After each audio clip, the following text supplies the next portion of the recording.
Well, viewers, welcome to another edition of Afrique 24, and I hope you're well wherever you are listening. If you are in Kenya, karibu sana. If you are in Toronto, Canada, welcome to this particular edition of Afrique.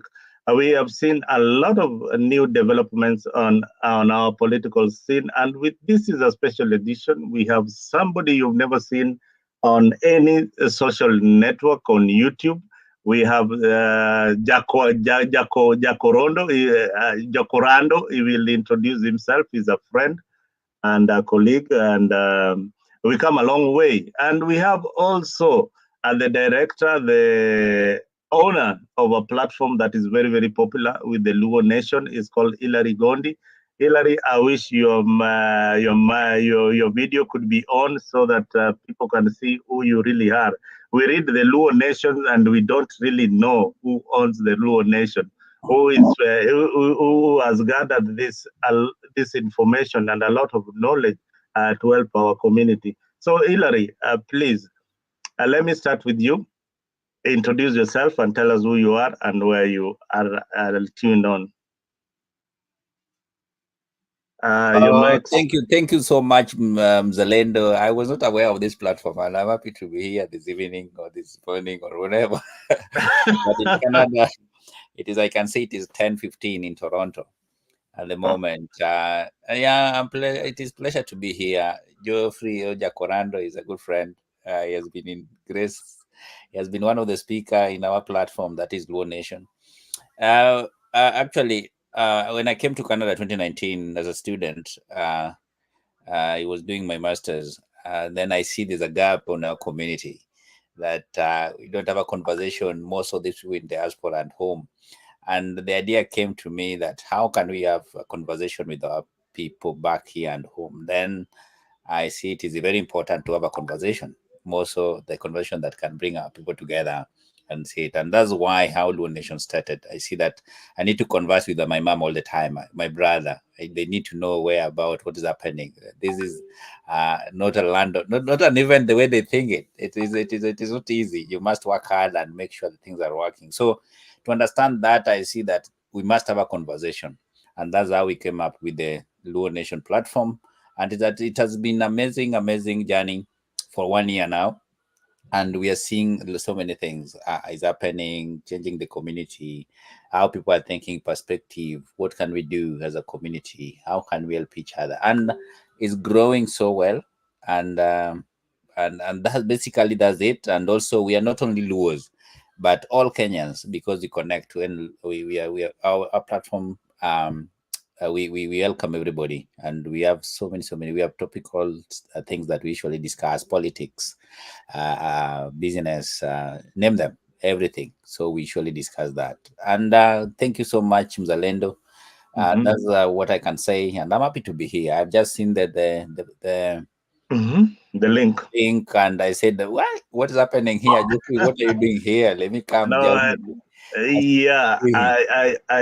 thank you. I mean, we are honored to have you, Hilary, on this particular platform. You have quite a rich platform called Luo Nation. I think your reach is quite bigger than Africa, but we are getting there. This is a young media station. We will push the numbers through your platform. Please, Hilary, share the link right now so that people can get to hear what we are talking about and be part of the conversation. I believe there's so many people out there, Kenyans out there, who want to discuss about their country, where we are coming from. And that is the reason why we in the diaspora find it good to participate in Luo Nation, find it Afrique as the home where we can discuss our issues. Okay, we have Jacorando. Jacorando, the one and only Jacorando. I don't want to introduce you. You please do it yourself. Tell us who you are. Tell us where you are listening from, where you are listening, and how you joined Africa. Yeah. And just a brief about yourself. Hey, asante sana Mzalendo. Nick, as I know him, Nick Nyangisa. So we grew up in Homa Bay. Nick is a senior brother of mine, maybe a few years, but we played basketball together. Oh yeah. he was always really nice. So he had some nice moves from Nairobi, As we lived in Homa Bay, Nick came. I was coaching you. I was coaching you. Yeah, you had to learn something. Nick was a Madigi group. We call them the Madigi group. Those who saw the lights in Nairobi. But yeah, I'm Geoffrey Okello. I'm Jacaranda, but Jacaranda is my place where I come from in Asumbi. Where the clan is called Corando. So the person from there is called Ja Corando. That's how that name comes in. But yeah, I've been in the US since when? 1996. I've seen quite a lot, We started with the Kenyans, Association of Kenyans in America, AKEA. And then when America Online came, we had this first website, the Interchange, where we could share ideas and whatever. That was the first chat group ever formed by Kenyans in the US. It had a name in Luo. It will come back, but it brought a lot of ideas and a lot of exchange of words and nice things that happened. Then from there, it went down because obviously politics also came in. It was a heated time for politics in Kenya. Then there came Jaluo.com. Jaluo.com. Wow. I became one of the writers for Jaluo.com. That was also another, opportunity to share ideas, not only for Luos, but also Kenyans in general. But for some reason, it was formed by the Luos. And then it went over and over and over until, the new wave of social media came in. When the new social media came in, then now we started having Yahoo Messenger, Hotmail, instant message and all that. And then obviously we used all that. Then eventually emails came in and took over. Then emails, people could email in a group and there could be discussions, disagreements and all that. Then ushered into Facebook. Then Facebook is, not Facebook, Space, MySpace. MySpace came in. At that time, it was still, people are still trying to adjust, why would I put my information online and stuff. Then Facebook came in. After Facebook came in, then WhatsApp and all that. Now we have Instagram, everything. But that is just the genesis of where we are today. But where we are today is good because now I can see you and you can see me. Back in the times, Yahoo Messenger, you could only see someone maybe for 1 second, and then it was not a fiber optic network. It was more of a dial-up network, so it could continue to, wind up to get together, but still was a problem. Now, even talking about the internet, then even the sending money issue to Kenya, because we're in the US, and we like to send money to, we left our families were poor. We left them and we wanted to really uplift them. So we started with what? First, I started to use money orders. Buy money orders, send on the mail, take another 2 weeks, someone in Kenya gets it and cash it. Now, and then we went to something called MoneyGram. So MoneyGram, Western Union, you could go and in like 1 day, money is there. Then Western Union went to 15 minutes. Okay. Then from Western Union came MoneyGram, and then from MoneyGram came into this thing going on called Sendwave, which I am a founding investor in Sendwave. Sendwave was formed when I was used to validate Sendwave. Okay, I was the first Kenyan to use a Sendwave, and Drew really did a good algorithm, and that one of my sister-in-law had just had a baby, and then I said, you know what, I want to use this opportunity to send for her maybe money so she can buy maybe the first cart for the baby. And she texted me back in 5 minutes and said, thank you, Shemeji, I've got what I want. Then that's how we validated Sendwave, and that is the Sendwave we are using today. Now we have Sendwave, WorldRemit, Remitly, all that. So that is the genesis. We have seen it growing to this point. But what is important is to note that as technology grow, The question we need to ask ourselves, did we grow with technology? Or did technology grow and left us behind? Excuse me, that's my dog. So technology grew up. We didn't grow up. We are still behind. The dollar value has grown up, and the Kenyan value has gone down, but the cost of living has gone up.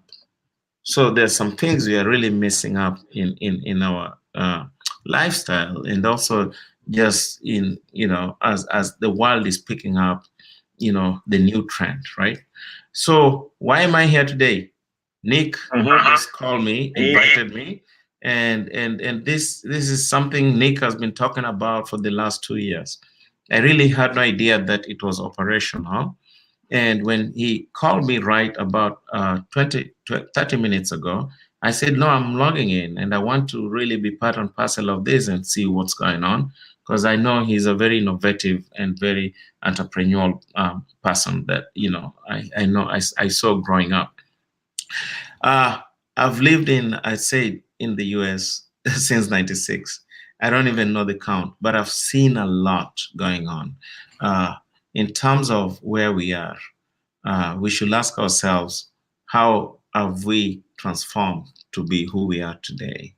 Are we supposed to be, appreciating these technological advances while we are living in the past?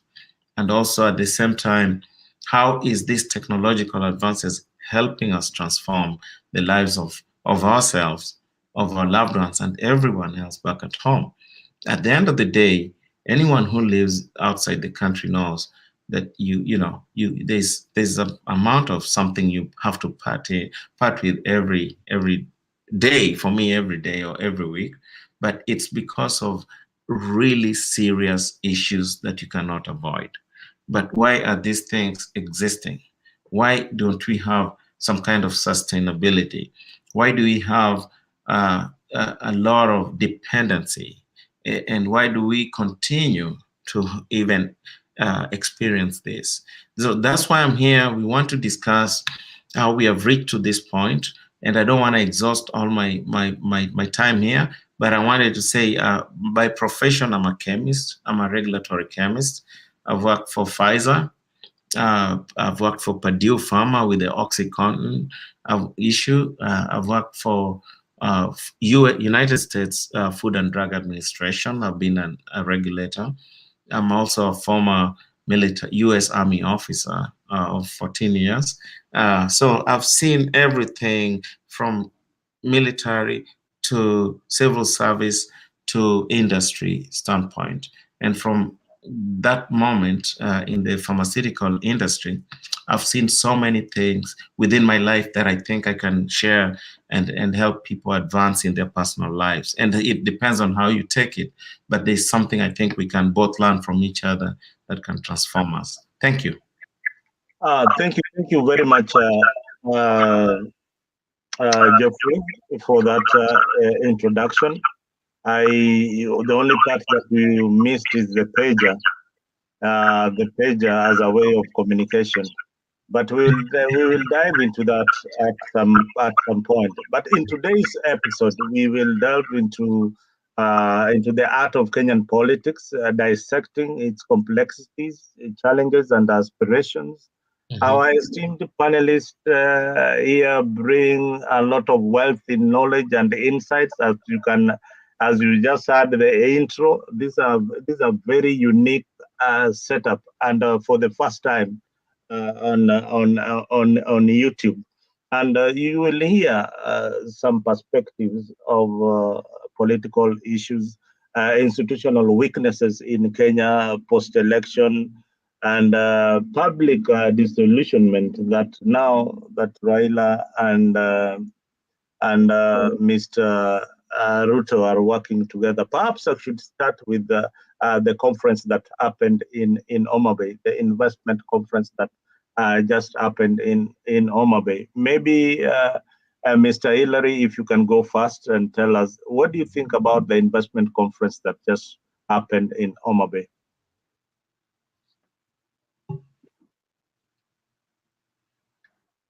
Hillary, Thank you so much.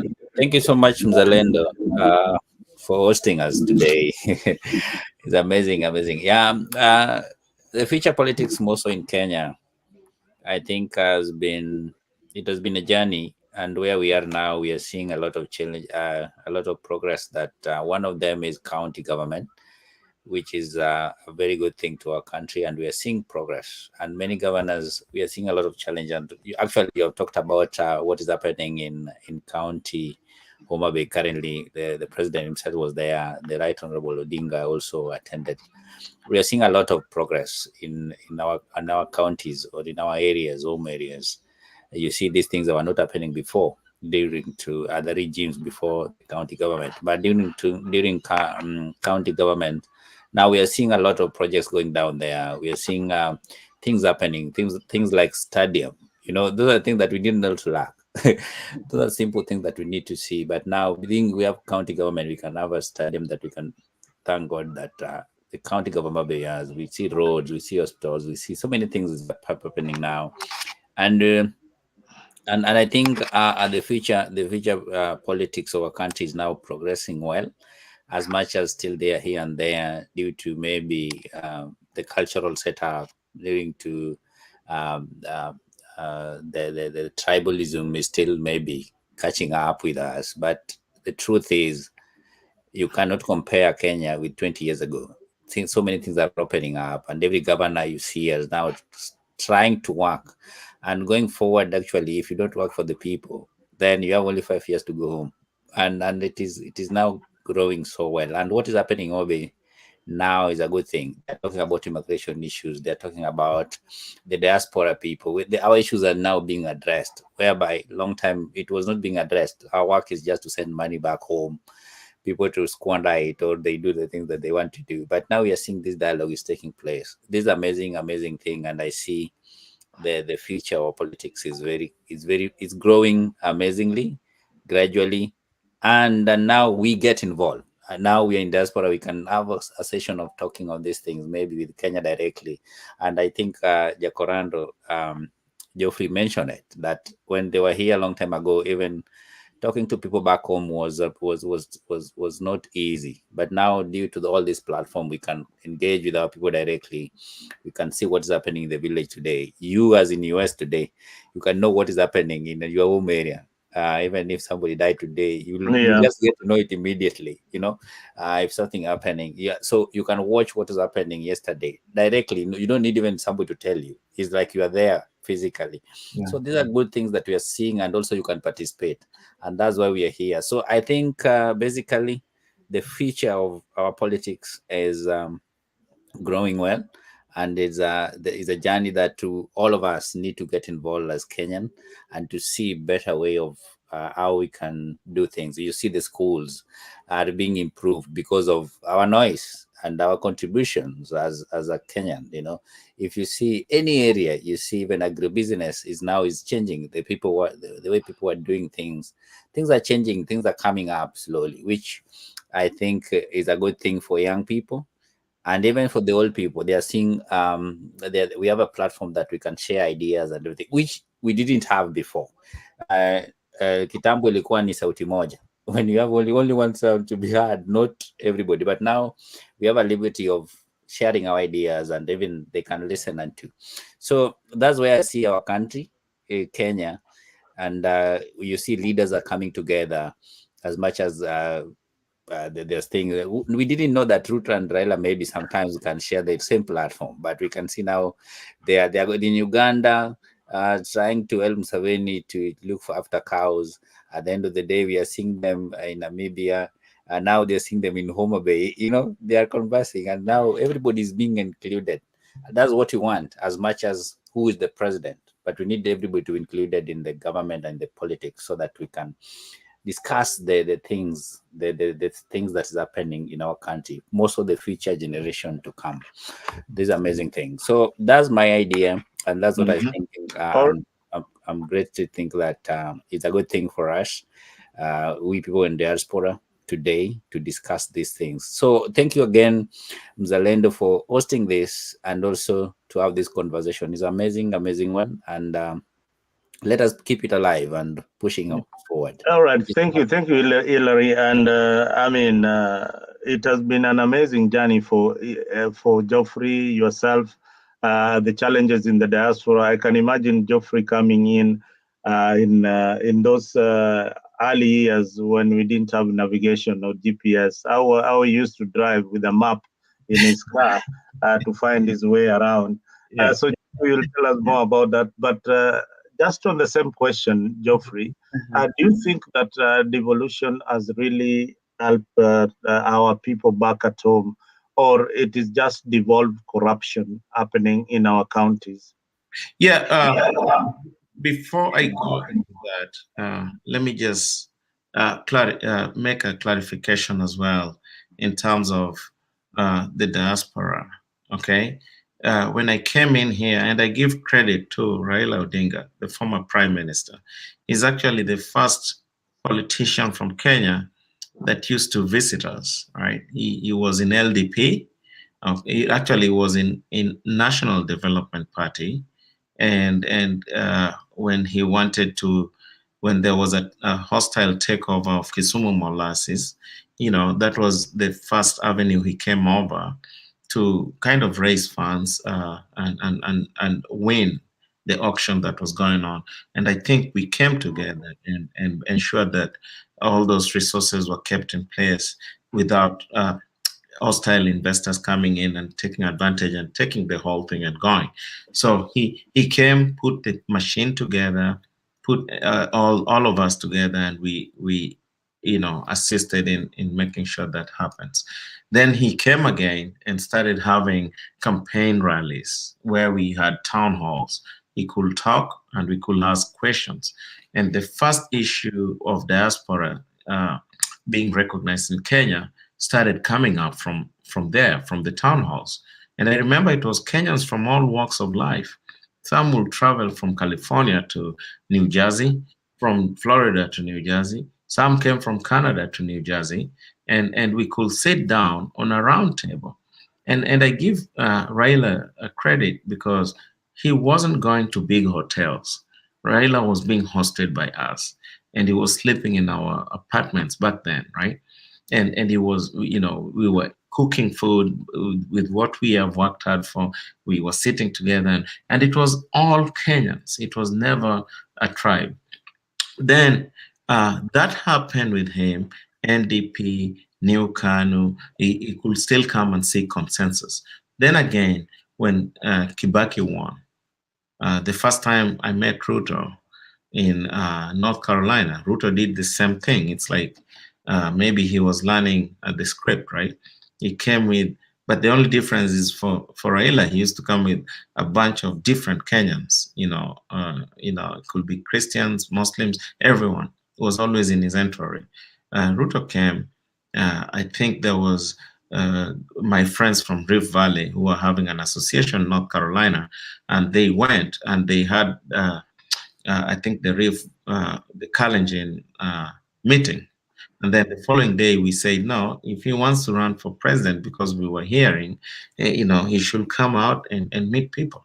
So he came, but he was surrounded by his fellow MPs from members of parliament from the Rift Valley.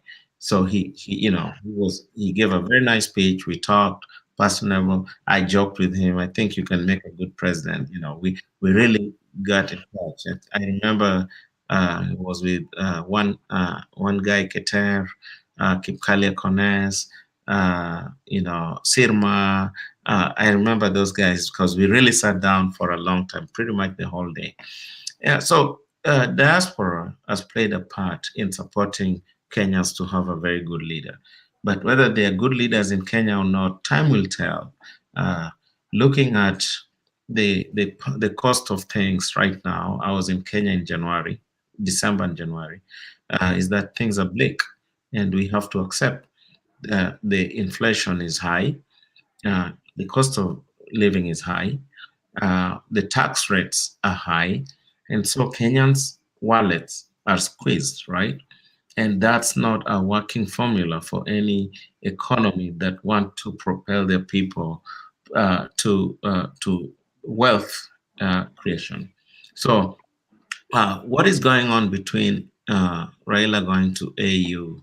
I think that is a personal initiative, and I think if he wants, he wants to uh, provide his experience and expertise to the continent. He's a son of the continent.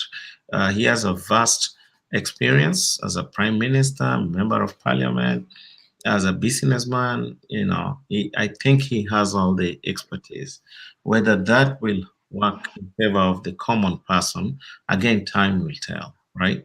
Now, Ruto being president now is that he wanted to be president. He got the opportunity.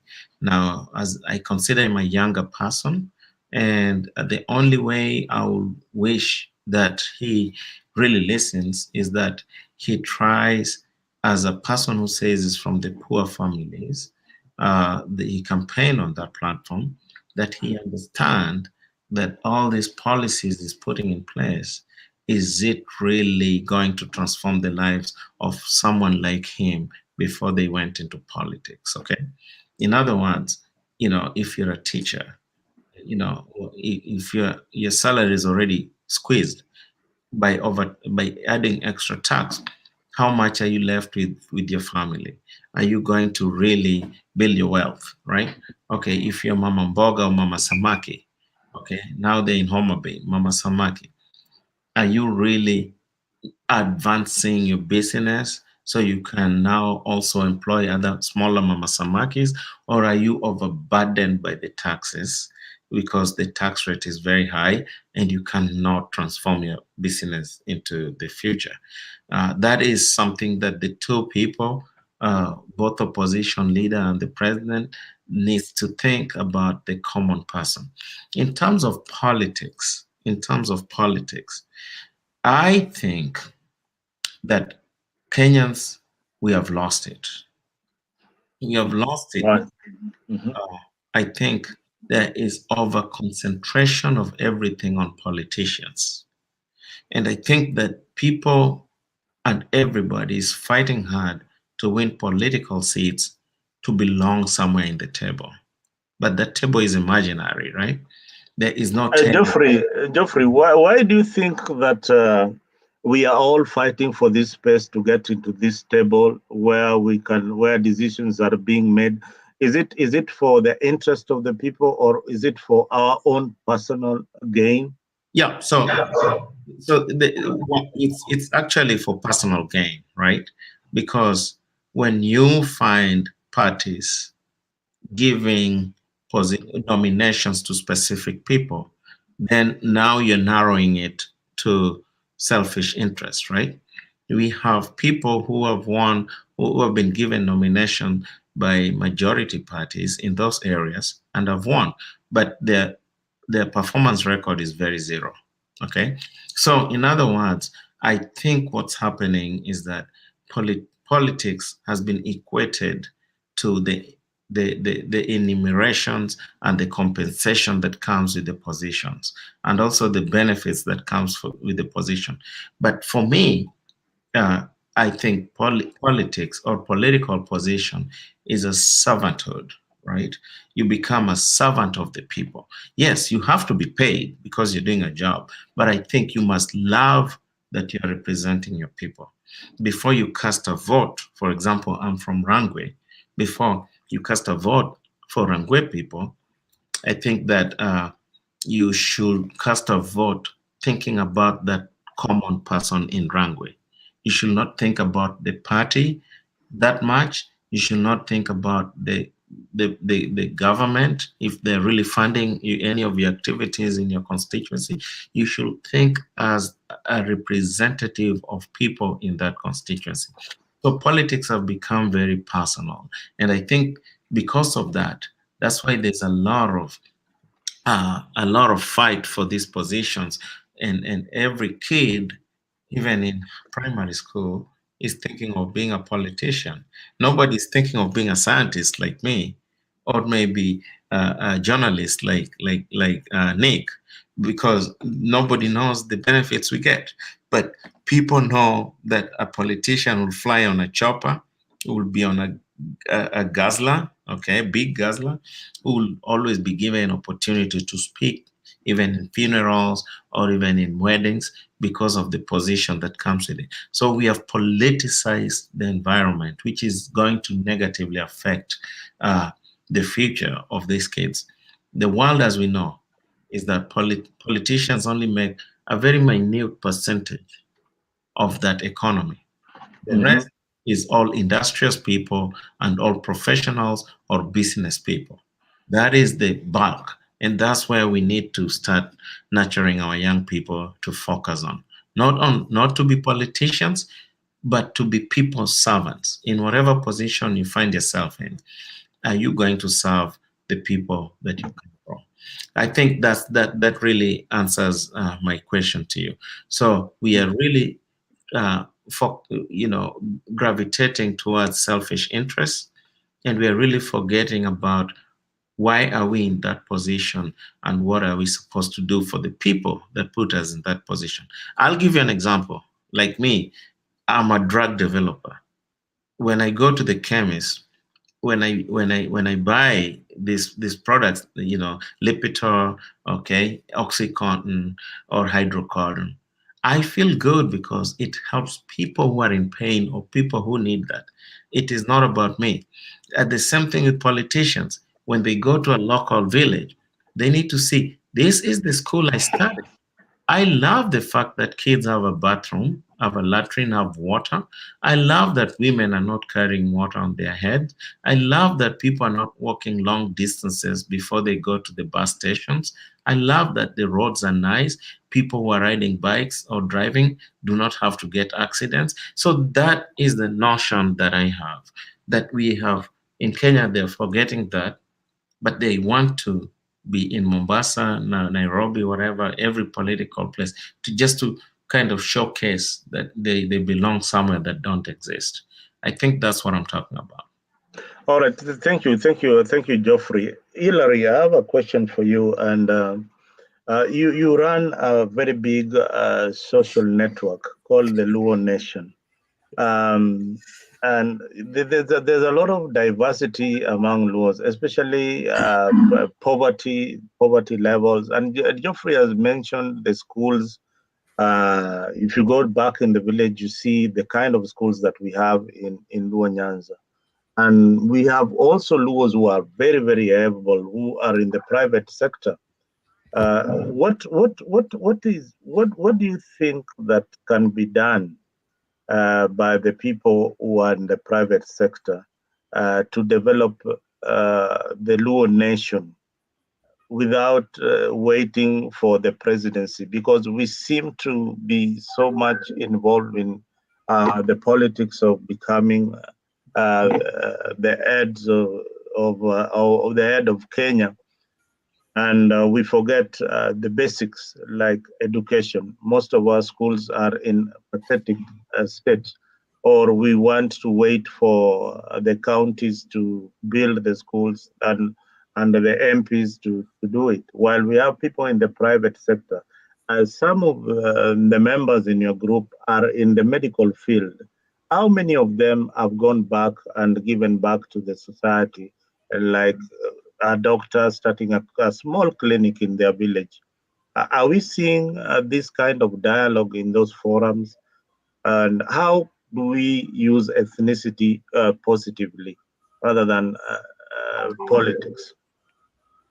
Thank you so much, Zalendo, and I want to appreciate and thank you for that question. It's an amazing question that I like to talk about. Since we started our platform is not big. It's only that the name is big. The name is Luo Nation. That name is amazing name. But Luo generally, Luo is a big thing, and Luo is not a tribe. Luo is a nation, and people should know that from the word go. We are everywhere, and we don't shy away from that, and we'll never run away from that. And people should. Please explain to our viewers out there, because this is something that Akikuyu would want to know.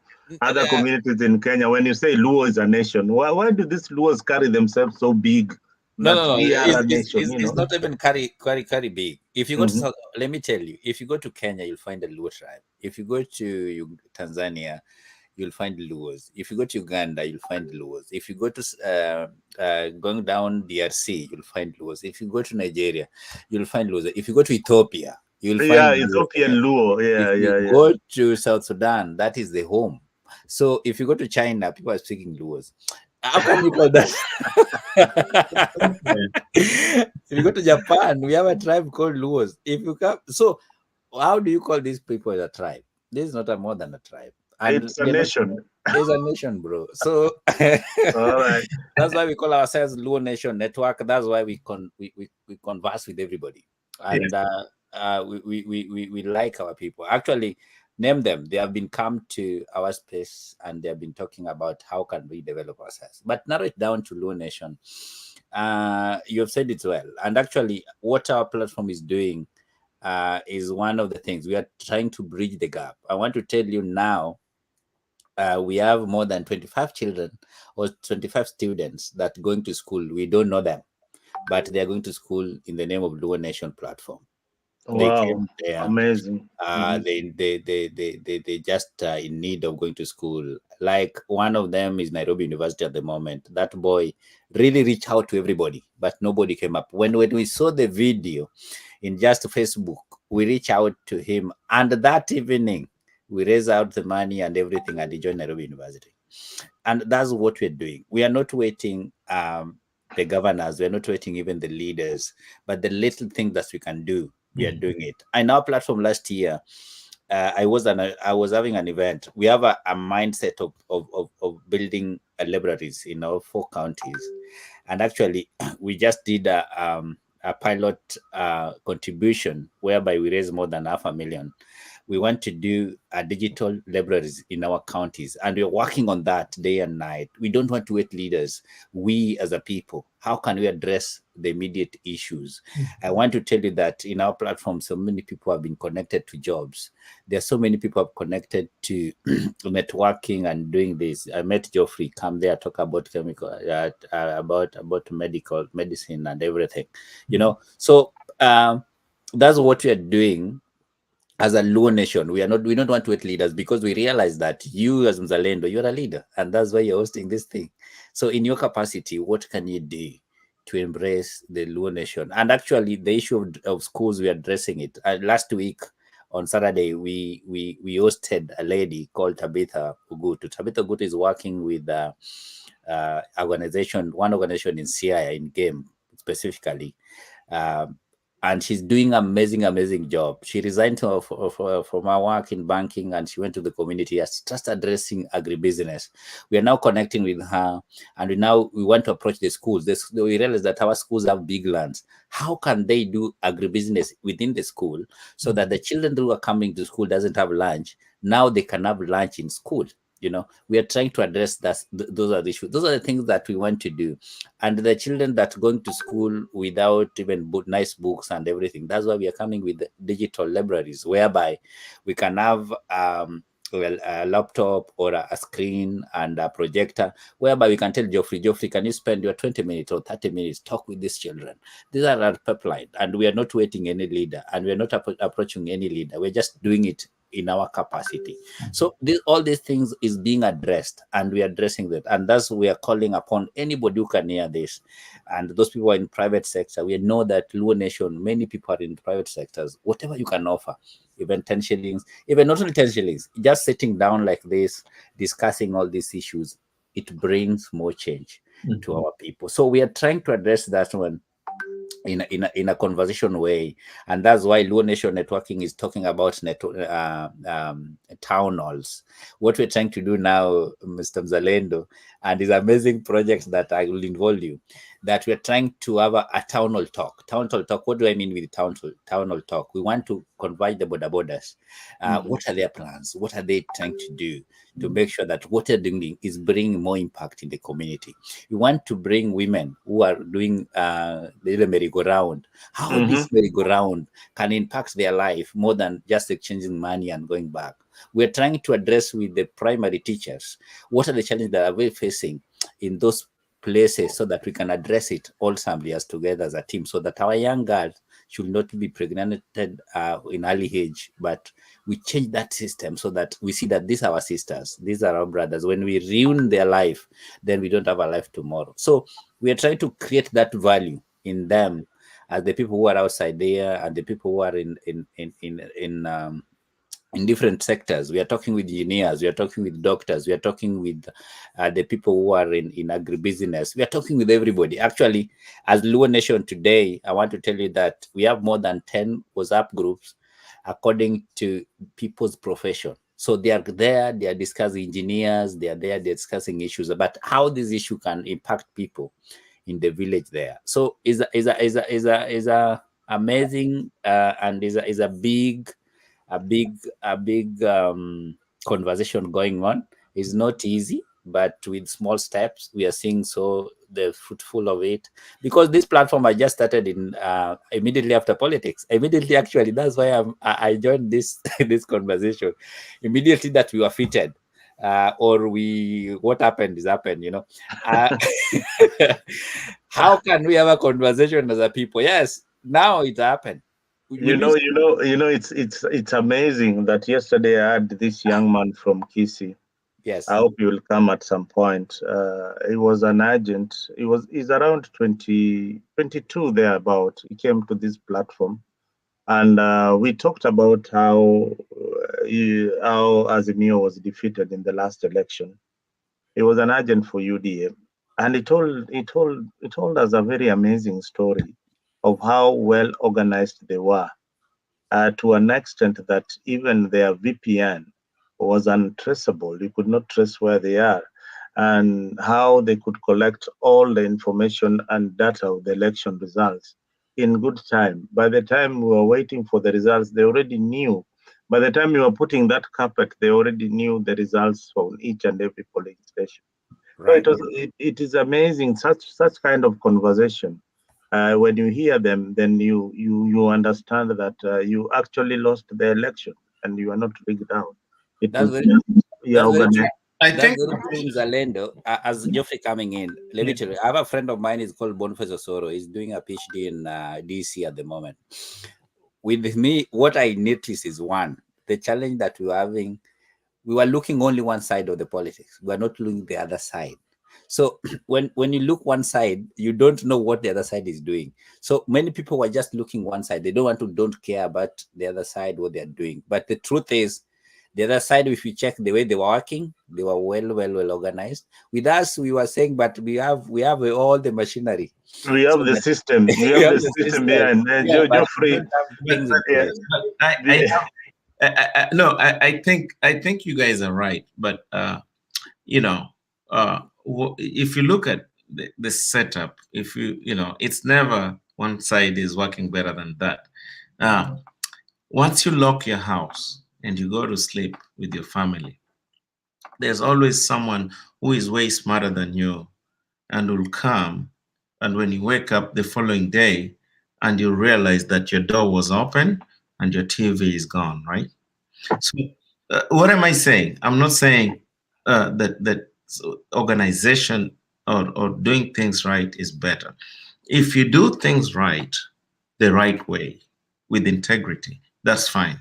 But if you do things right, to do things dirty in the back and then get the positive outcome, then obviously you're not doing anything right. You're cheating yourself and you're making a fool of yourself. So I think we have to be very clear on that when we're talking about elections and election outcomes in Kenya. That there's no cleanliness in that, because even the electoral agency cannot give a report and on raw data on how everyone did elections. So that is not a question for me to comment right now. Especially as a scientist, we look at the data, the raw data, and we try to verify that if the raw data really means what was the outcome. And here is where there is a disconnect between the raw data and what came out. But nevertheless, at the end of the day, they had a winner. After a winner, what happens? Are we playing the same politics again, or are we taking over the country to a different level? Because at the end of the day, why do you win? You win to take your followers and people who oppose you so they can have a better life. But that's not what's going on in Kenya. In Kenya, both followers and both opponents are all suffering. So, what are we winning for? For position? Or are we winning to really transform the lives of people? I'm looking forward to engage in terms of changing this narrative from personalized politics to a servant-based politics, where we can talk about Homa Bay, we had water shortage and we have a lake. Is it fixed? Mombasa, we have a drug addict issue. Is it fixed? Central Kenya, we have alcoholism, serious alcoholism. Is it fixed? Are people rehabilitated? Okay, you're talking about Western, a big state of joblessness where it's very green, agricultural, but there's no jobs. Everyone lines on the road and just talk for the sake of talking. That is the kind of leadership and the conversation I want to hear. How they win and how they don't win, it's now beyond me to say, because nothing is actually having a backup on that. Okay. Yeah. Wow, thank you, Thank you, Geoffrey, for your view. The viewers, those are views of Geoffrey. Those are not opinions of Afrique. So that is how it looks at things. That is not our opinion. I want us to look at one issue that is being discussed in each and every household in Kenya today, and the people of diaspora. And you guys out there, you are more informed. You come across issues of housing in Canada, in the UK, in America. This issue of affordable housing, how can we get it together? Is it a good thing? Is it something that should be shelved for some other day as we look into the issue of unemployment or the cost of living or taxation, or is it something that we really need at this particular moment in Kenya? Can you go ahead, Hillary? Yeah, thank you so much, Zalendo, for for that question. It's an amazing question. But let me respond to what Geoffrey was saying. I want to remind Geoffrey that in politics, there's nothing you'll be given that you are sitting down there without plan.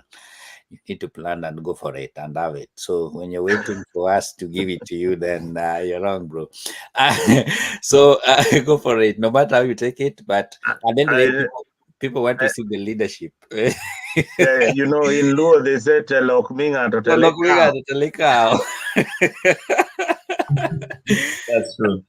An affordable housing program is an amazing idea.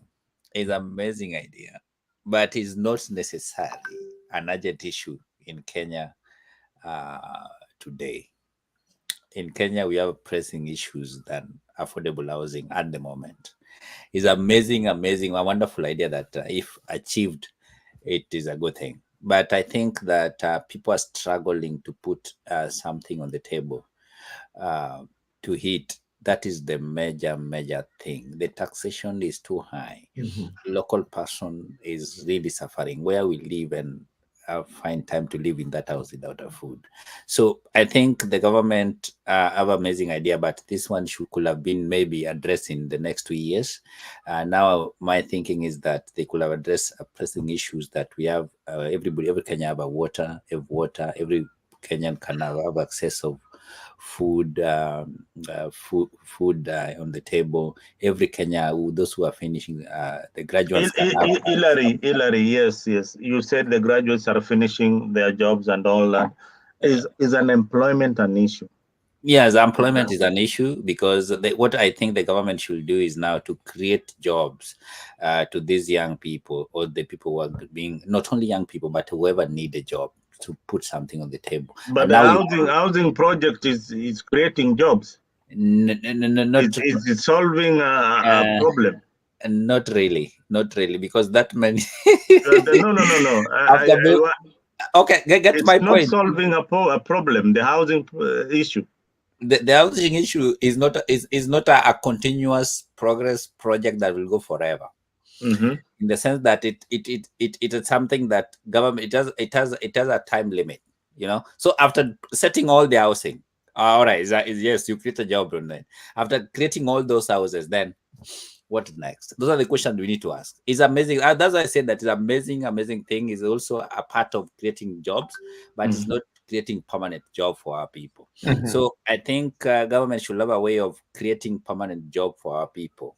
And doing that now, when you're coming to affordable housing, then it is important. It is now involving the engineers, those people. At least they have project they're doing somewhere. So when they come to housing, this one is just part and parcel of what they are doing already.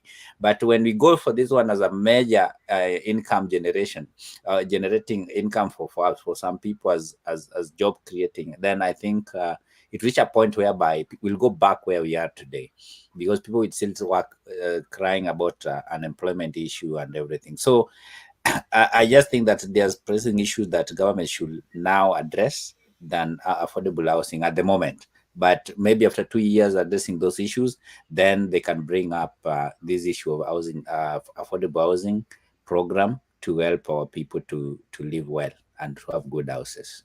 All right. Thank you very much. Maybe on that note, Geoffrey, I think, has got a lot of ideas. Sometimes when we sit, he shares some of this idea, and I say, this guy is a brilliant guy, but can they be practical? Yeah. How can we sort out the issue of unemployment in Kenya, especially unemployment of the youth?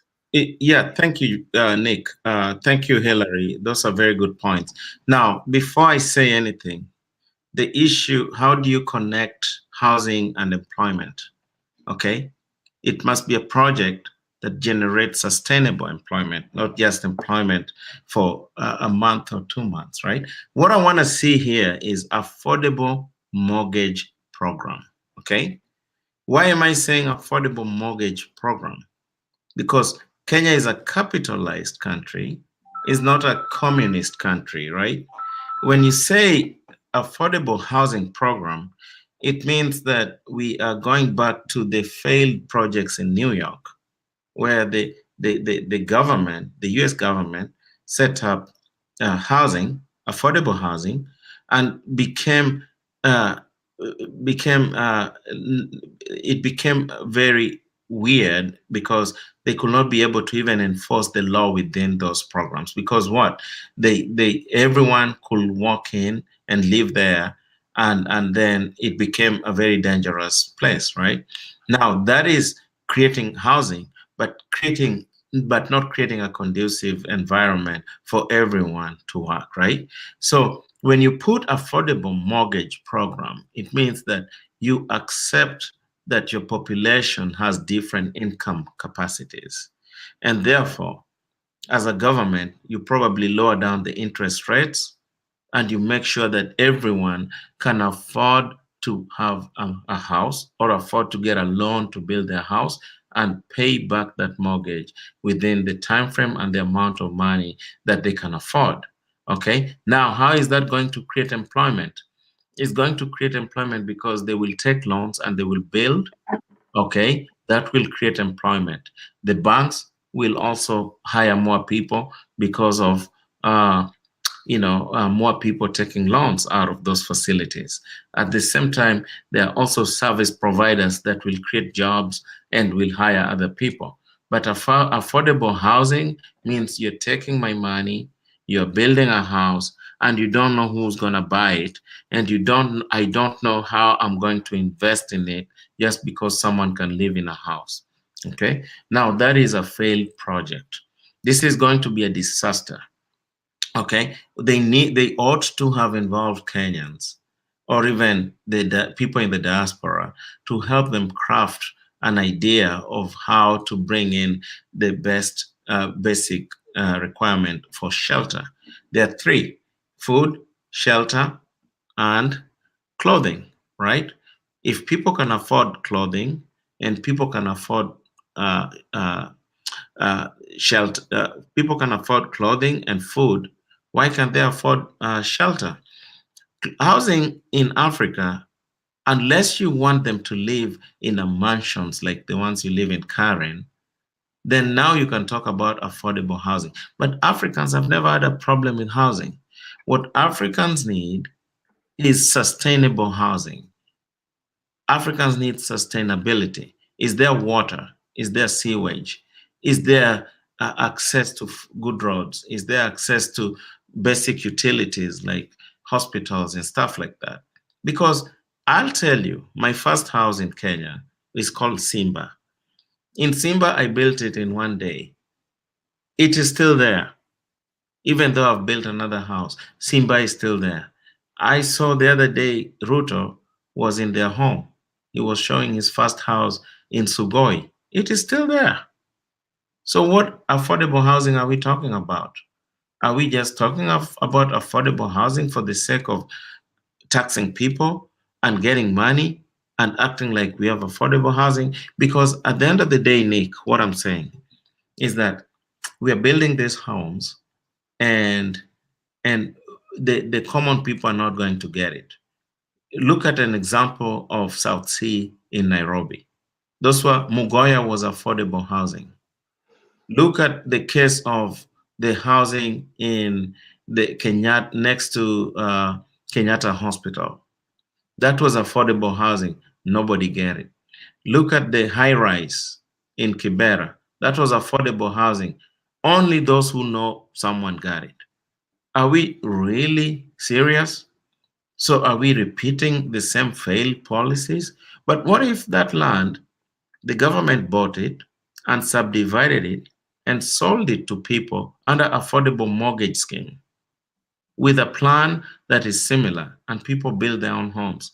We will still be having a very nice facilities. So all I'm saying is let the government not come into people's lives.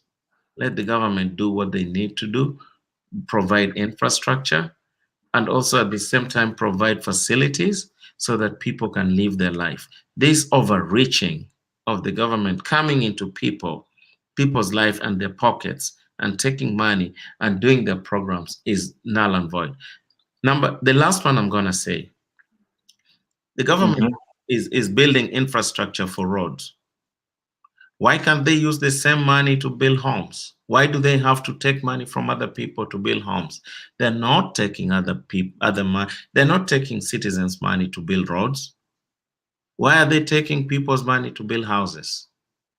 The same thing, they can use part of that money for building roads and use the same money for building homes. That way, for the homes people will buy and the government will get back the money. And they can use part of that money to pay the loans, right? Because now they're backdated in loans. But my thing is, in the state of Virginia, we have affordable housing.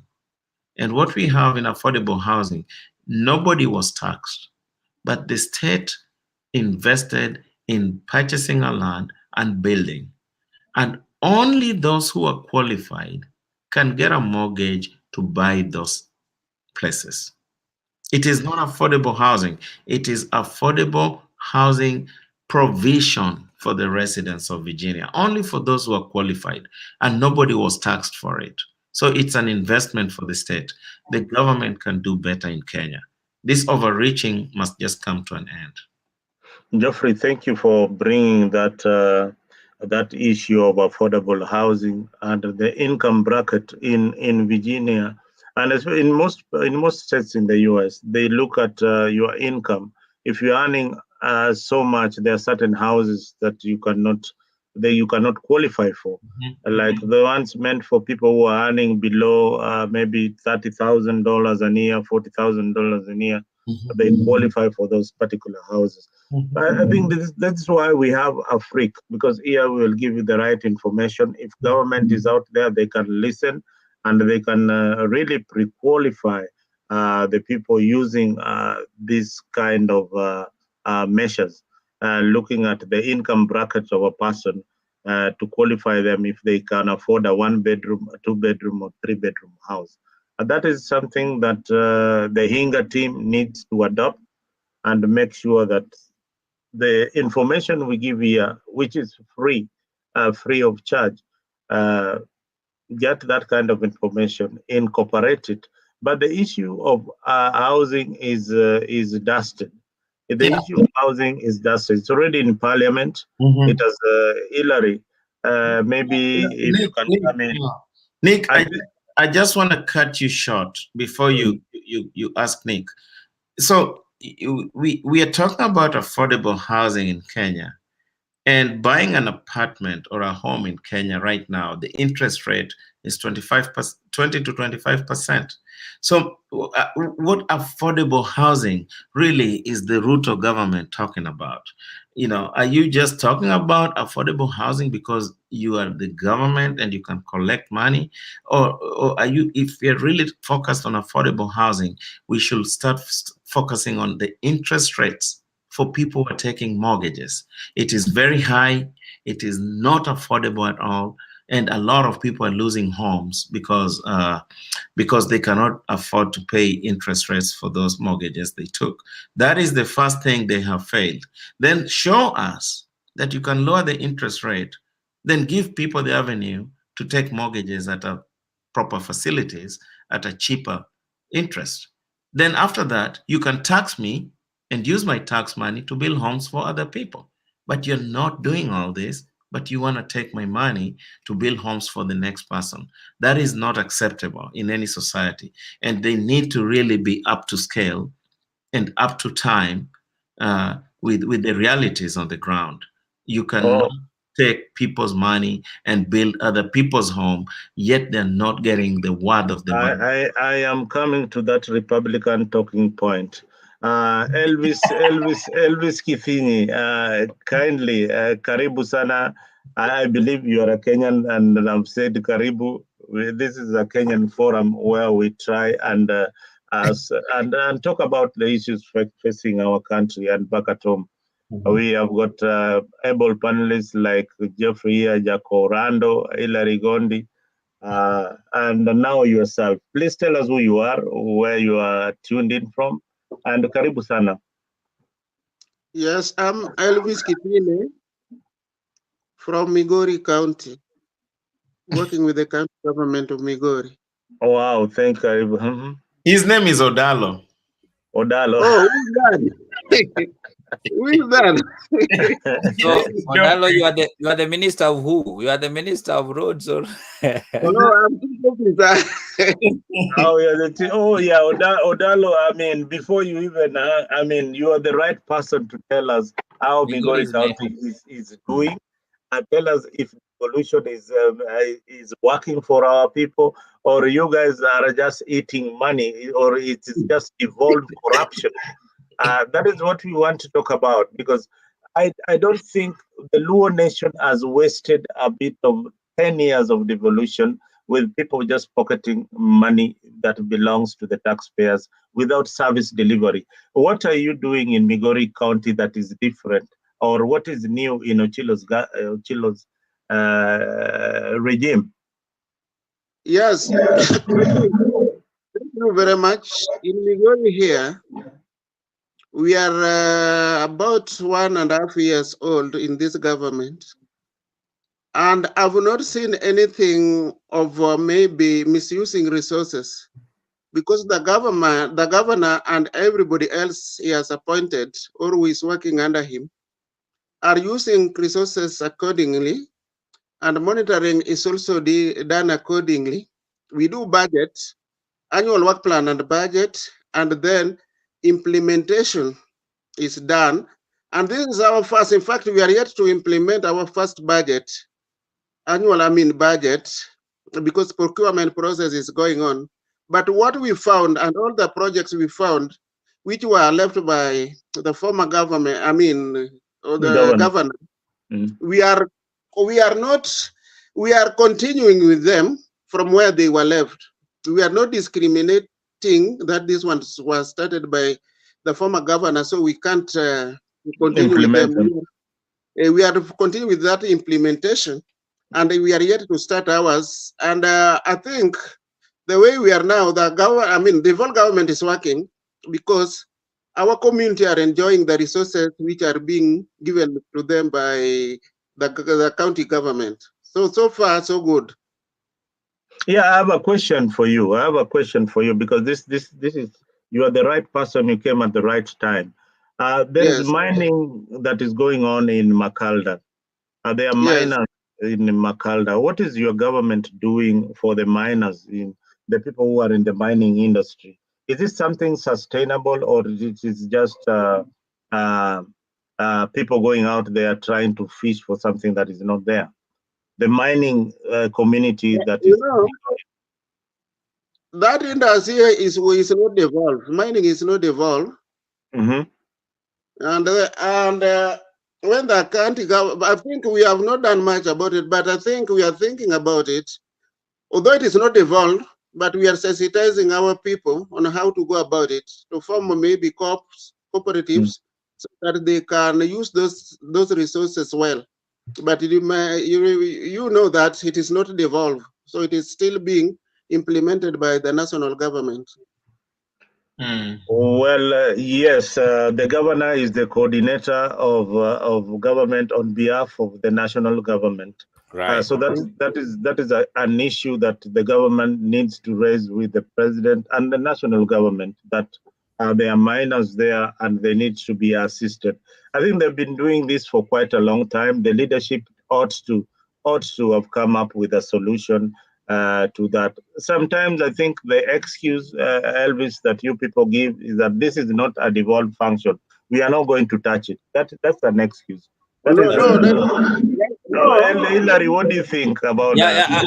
I think you're basically, Elvis, thank you so much. You know, you are coming from my county. My county is Migori. So we want to see so many things happening there. Giving us that, it is not devolved and this thing, you are the governor. When the president coming to Migori, he cannot come with and without information that is coming there. It means that the governor is arranging everything. It means that all the things that's happening in the county, the president or the person in charge of everything that's happening in the county, as much as devolved or not, is the governor. So governor should take initiative. We want to see is talking about these things. We cannot wait the national government to come. Is now the president of the Migori. They want to address those things because these things are being. The Migori people need to benefit from these things, but we don't see these things being addressed. So we cannot say that we wait president to come and talk about what is happening in Migori, and there's president in that county. So I think that Mzalendo, you're right that these are an excuse that we need not to and will not condone. We'll call it out and tell the governor that he need to do his work properly. And we want to see the officers even coming out. Or else us as a people will talk about it. We'll continue. I'm not saying excuse. I'm not saying that we are not involved. There's a talk going on between the national government and the county government, and I think they should know what is happening.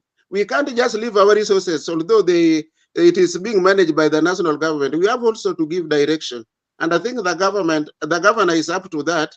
Not only that, even other areas like the lake, whatever, there is a very high level of collaboration. And even when these national personnel come to the county, our governor is the first one to help, and to address that issue with them. And I think it is going on. I'm not saying that it is left to the national government. We are also concerned with the resources within the county, and the governor is up to it. Yeah, I think there's also a confusion. There's a confusion in terms of where this is. I'll come to the defense of the national government. There's a lot of duplication of responsibilities. Okay, there's not really differences in obligations from a common man standpoint on what do I expect the national government to give me and what do I expect the county government to give me. So they went through a transition, okay, from local government back in the days to county government. It is the same thing. The only difference is now they're electing people more and also they're having a semi-autonomous government in place. But the key issue is, where does the local government get money from? From the national government. So what about the county government? They collect local taxes. What do they use these local taxes they actually collect every day? What are they using it for? Because they collect it every single day from people who are working in the market, people who are fishing, people who are building, people who are starting businesses. What do they use this money, and how is it accountable to the people? Are they going to keep blaming national government did not give us national, but what about the money they're collecting? So that is something that I think there's a disconnect between national government and the county government. And it's going to continue like that until they really focus on what are the obligations of the national government and what is the obligation of the county government, and what is the transfer of obligations if in case there is a disconnect in who should provide this service and who should not. Geoffrey, I like Elvis because these are the kind of leaders that we want in Luo-Nyanza. People who can come in a forum and articulate the issues that are happening in the county. You asked a very important question.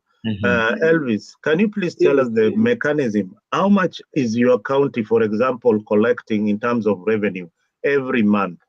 And since you came in, how much is given back to the community? Because you are collecting taxes to the from the community. How much are you giving back of that money to the same community? I may now not be authoritative with the figure, but what I know, that collected are used to within the community. For example, construction of health centers, construction of market centers, paying casuals who are also working because the labor force, we don't have enough labor force, and so on and so on. And even ECD's classes, those are things which are being done within the county. It should not be assumed that the money collected are being misused. But what I see, there's a lot of work taking place, even construction, even doing the roads within the county. Those are done by the county government. The inroads, I call them rural roads, which are not for the national government. Those ones we do. Elvis, you are neighboring Kisii County. Yes. Kisii County, in terms of revenue collection, they have they have initiated programs that increase revenue collection in their particular county. They have started services that are even being sought by people. You are laughing about it. You are smiling. People like people of your county are going to Kisii County at the cancer center in Kisii. There's a yes, there's a cancer center. There's the first children's hospital in Nyanza is in Kisii, and that is bringing revenue to the county government. What new things are you bringing in Migori County that the people can say, Ochilo Ayako's government has brought something that is unique to us? First of all, if I knew that I was going to talk here, I could have prepared enough to answer this question. But I just came across this. But what I know, we'll invite you next time. Recently, about last month, there was a machine which was brought here at the hospital. I think it is the only.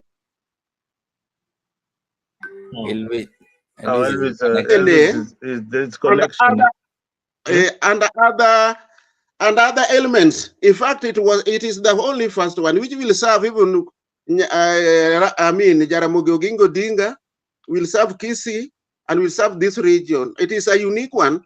And if all the medics from all over Kenya came, and when it was being launched, I may not just say exact things which it is going to do, but I know it is a unique one, which even Kisii doesn't have. And which machine is this? I wish I could, since I'm not a medic, I may not say the real term, but I know it is used If I knew that I was going to be involved in this talk, I could have come with the real figures with what it does and even the name. But what I know, I participated when it was being launched. It is a unique one, which was brought by the governor. And from there, it is not only the only one. There are also several, but I think the governor is trying very much to make Migori unique. All right. The reason why we have such platform, Elvis, is to help you understand that we can do something about the things that you are pondering to start. Like, for example, we can tell you for free that here in America, where I am, there are medical equipments that are donated to African countries or third world countries that are still very good and can be used by those counties. You try and use your connection that you have with the diaspora community, like Ilati and all that. There are hospital equipments that sometimes, because of technology, there are new ones that are coming. Then they can fetch them or donate them to African counties. But why I brought up that question is that the Luo leadership in Nyanza is kind of doing a lot of politics than helping the community. That is something that we have witnessed, something that needs to be done. But I like your courage to come to Africa. Africa is a platform that we talk about the real issue. We are not affiliated to Azimio or to Kenya Kwanza. We are Kenyans. We talk about the people, and our people is our business. You understand? So the people of Migori are saying this, and it's the information I'm giving you. Please take it to my able governor that yes, you have been in office. We now want to see you doing better than Kisi, or at least you can copy some services that are happening in Kisi. Because we will gauge Migori County at the end of 5 years if the GDP of Migori increases. In fact, the GDP of Migori should be bigger than the GDP of Homa Bay and even Kisi because it is cosmopolitan. We have got mining that is going there, but the leadership, I think, by and large, they still are in politics. They are still in politics other than bringing development to the people. Hilary, what do you have to say? This is your county.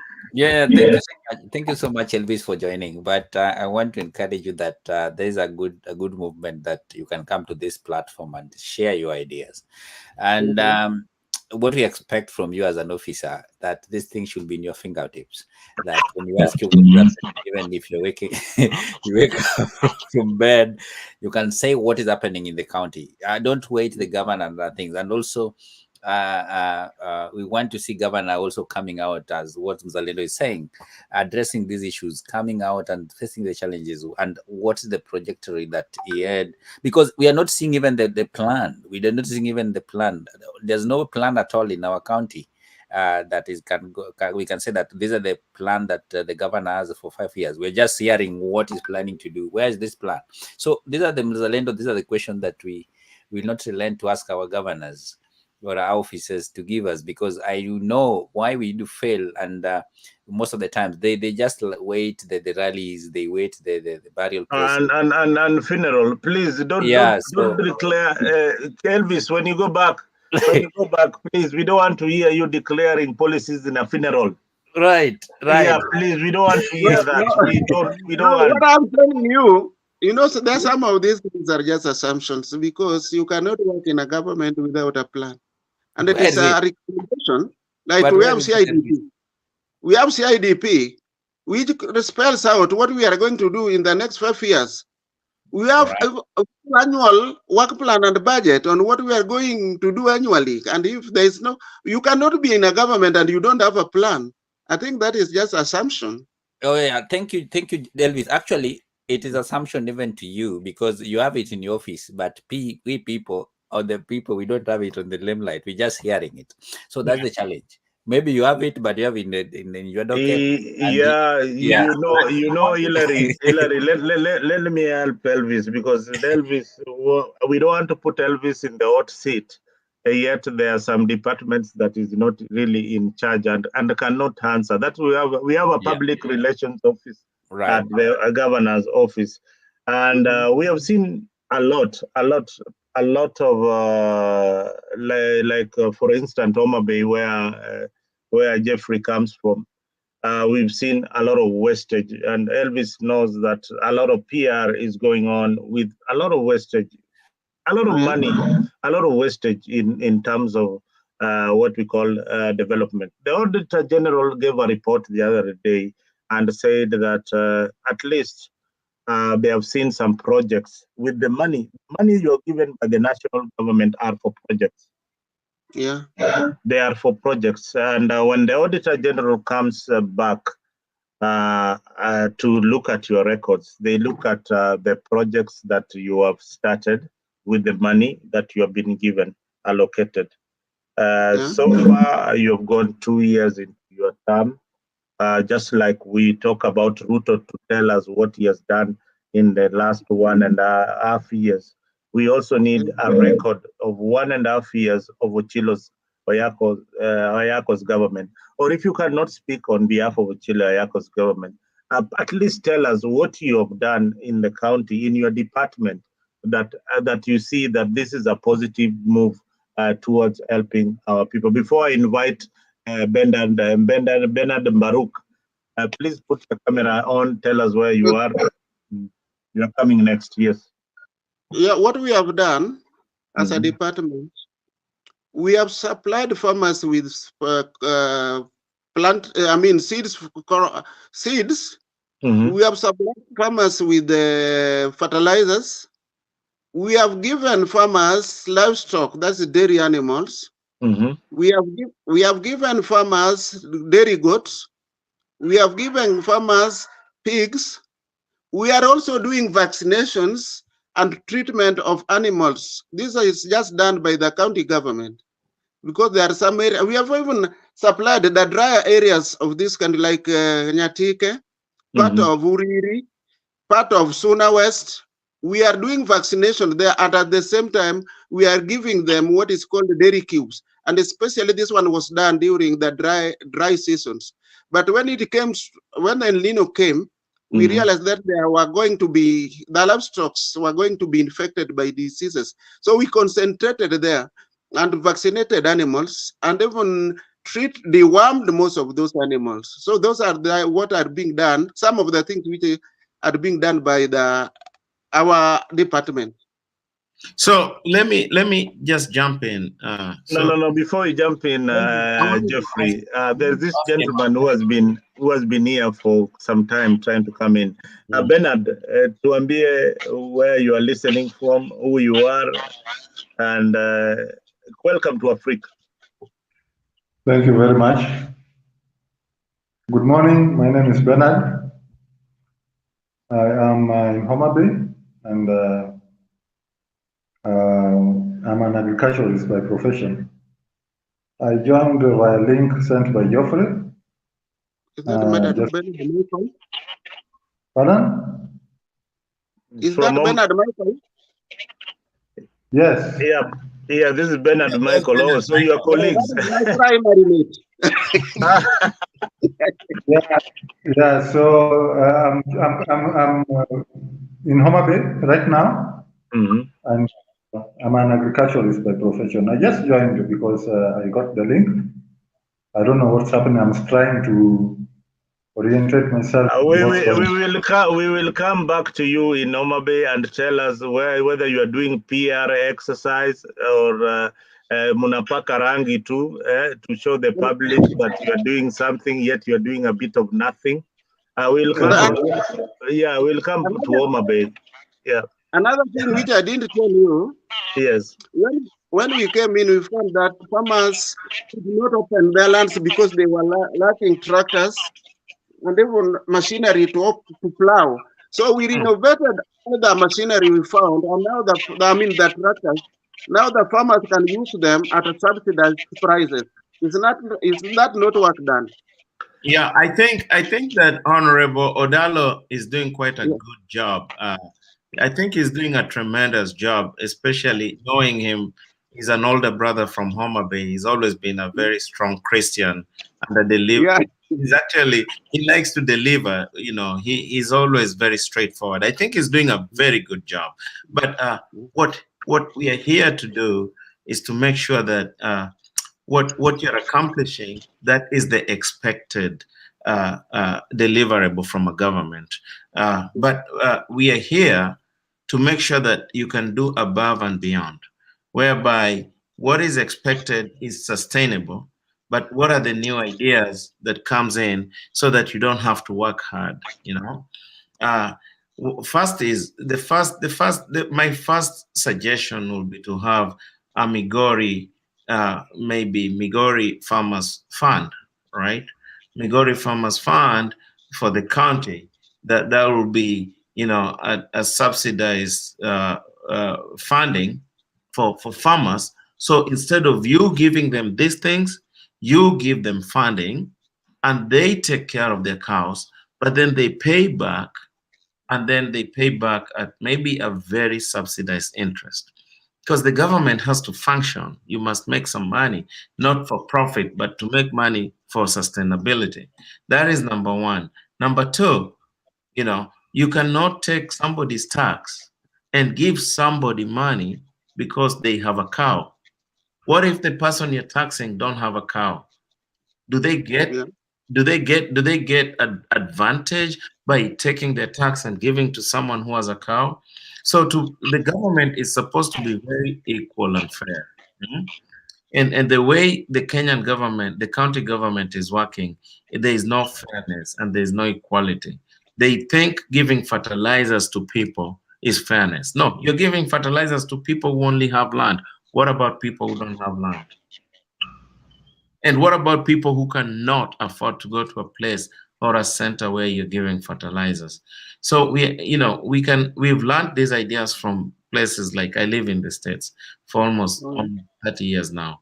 There are ways they do these things, and it's very sustainable. But there are ways that they give these farmers also tax breaks, such that they continue to farm because there are benefits that they get out of it. I think I'm looking forward to engage you guys in the future, so we can give you guys other ideas.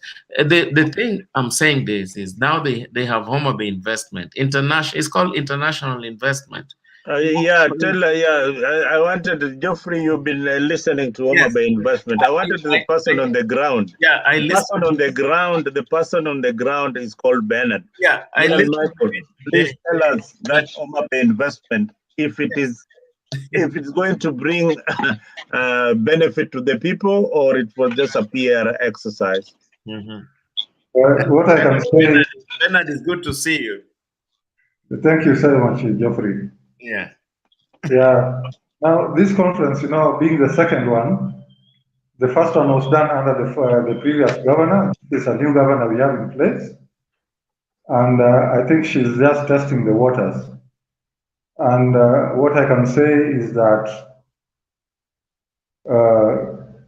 the people on the ground are really interested, they are really focused, and really hopeful also of the future.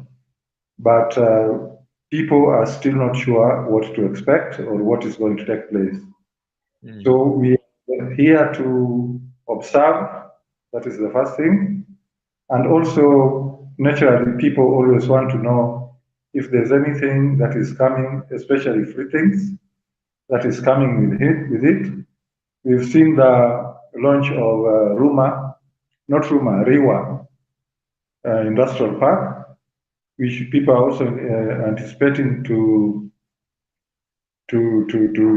most people are trying to get opportunities there so that they can invest. So it's still an observer. People are still observing. People have not really made up their minds. They have not really known what they should expect. All right, Bernard, is Mokwa on the shelves?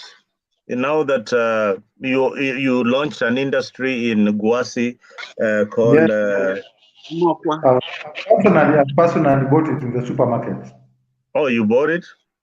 Yes, I bought it. Yeah. Oh, so that's good. There's a lot of things which are taking place. They are not PR as such, but the speed by which the governor is working, I think, is good. And a lot of people are out to try to emulate what she's doing, and if it can be replicated in other areas, in other countries, I think we'll be on the right track. I think you're right. The speed is good, but again, I feel that he's doing so many things at the same time. She needs to be focused on one particular area and develop. If it is the industry, let us focus on the industry. Bernard, you grew up seeing capital fish in Homa Bay. Why has it taken you, the community, so many years? Or you have gone out through Awiti's government, now Gladys Wanga's government. Why has it taken you people so many years to try and even talk to the governor? Because there's something called community discussion that ought to happen according to the constitution, the community dialogue before a project is implemented. Why can't you people revive capital fish? I think the most important, there's no access to leadership. That is one failure which people have always talked about. They are inaccessible. They don't want to listen to what people are saying. So capital fish, in the first place, it was a private investment. Victory Farms is also a private investment. So what needs to be done? Victory Farms is which one? Victory Farms is a company which operates in the Lake region. I think it's even in Siaya. I've seen it in Bondo. And it connects with farmers, and they raise fish. They rear fish in cages and then market them. So Victory Farm is one of those. They received a certificate yesterday from the president, and they are the first organization which has been given the go-ahead to invest at the Rewa Industrial Park. And in Rewa, you get free land if you are an investor. If you qualify, you get free land. Wow. They were trying to do a people yesterday with that. Hoteliers and every other investor. If you qualify, you get free land for your what to do. So with capital fish, I think it was a private investment that also became politicized because of the location in which it was based, that is the lakefront. I think if matters politics are set aside, investment in Homa Bay, it will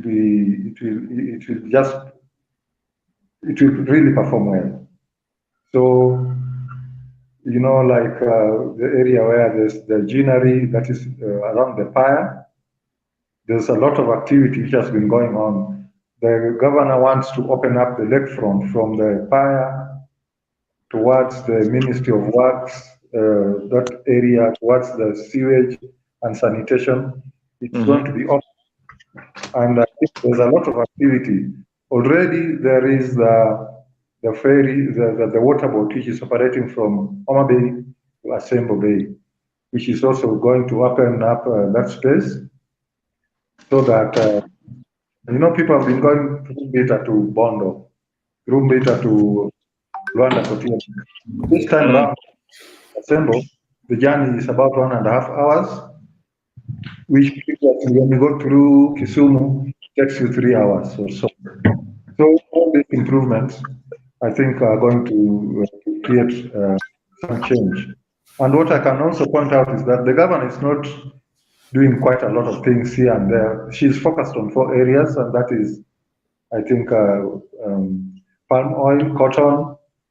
There is also sunflower, as well as fisheries. Those are the areas where she's focused on. Areas like infrastructure, that is roads and whatever, that's Puma National Park.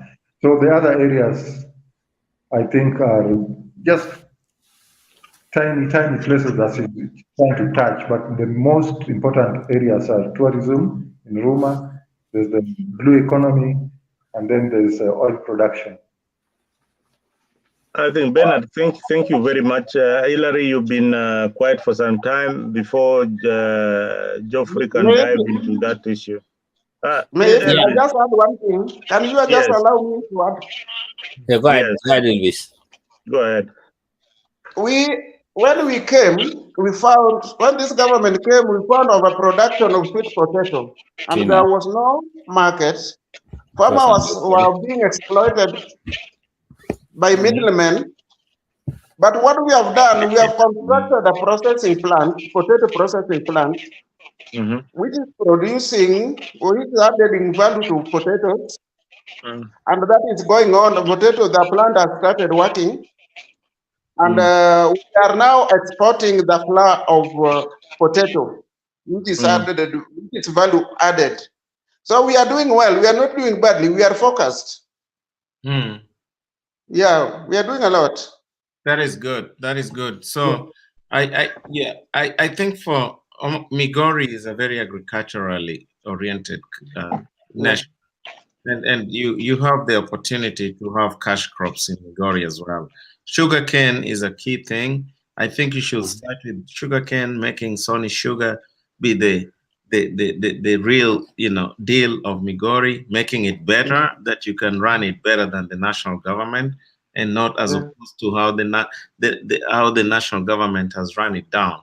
You can make Sony Sugar be under Migori County, where the management is actually responsible to the county government, because it provides first employment to the people around, and also it buys raw materials from the people around Migori. That is number one. Number two is that the profit, is it sharing? Is it shareable to the farmers, or do the farmers do they have ownership of this? Do they have shares in this? I don't think the government should own a Sony company, well, unless the government knows where they're getting money and getting this money and know how they're spending money. But I think the industry should be owned by the local people, to empower the local people so that they can run it efficiently, so that if it fails, their locality also fails. If it fails right now, the national government fails. So the people of Migori, really, their priority is not really taken into consideration, because the national government has their owners, right? The last time I heard was that Kenya is a system where there are shareholders, right? So right now, Migori people are not shareholders of Kenya. And how is Kenya owned by other shareholders owning the biggest industry in Migori County? Those are things that the governor needs to start engaging the locals.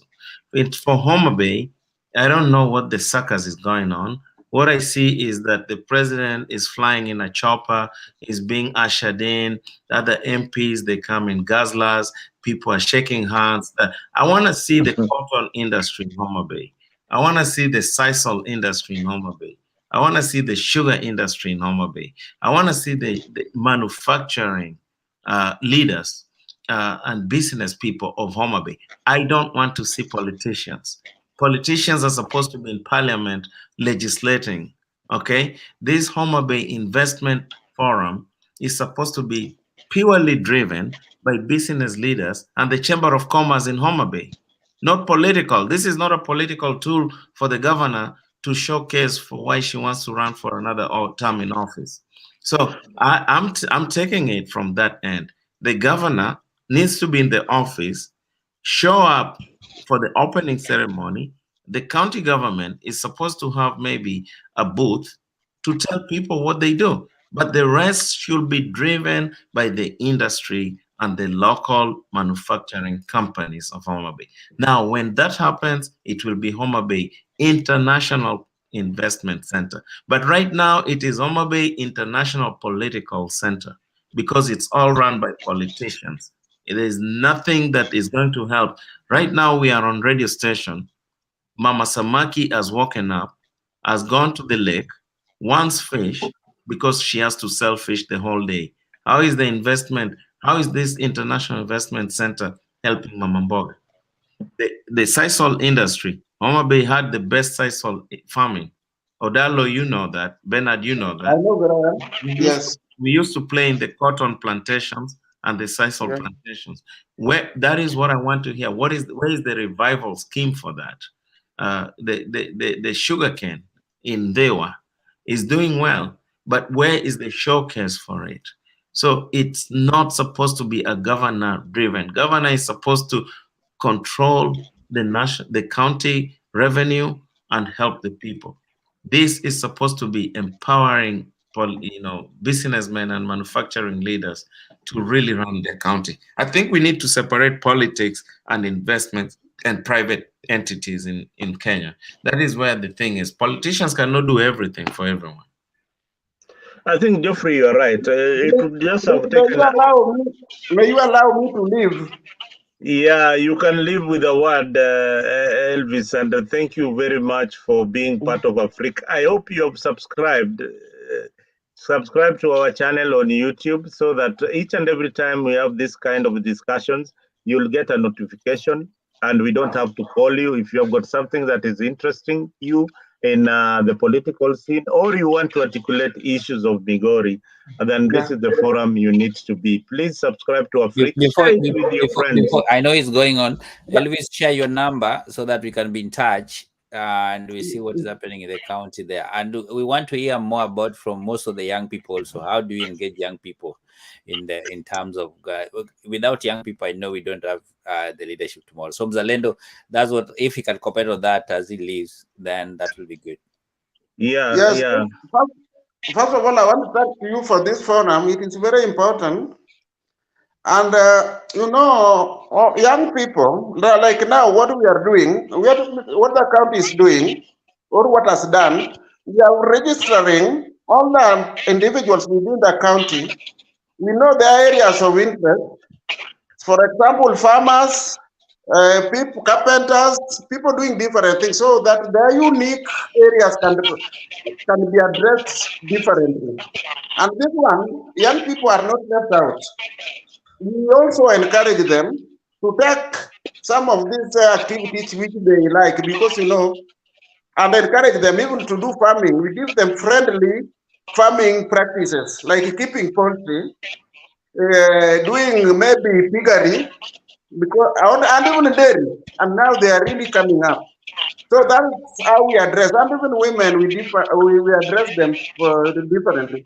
We have a department which deals with women, that is gender department, which also address their plight. They are given some seed money to boost their business, but then when they have done that, if they succeed, they pay back some amount, and then they are given again according to the level at which they are operating.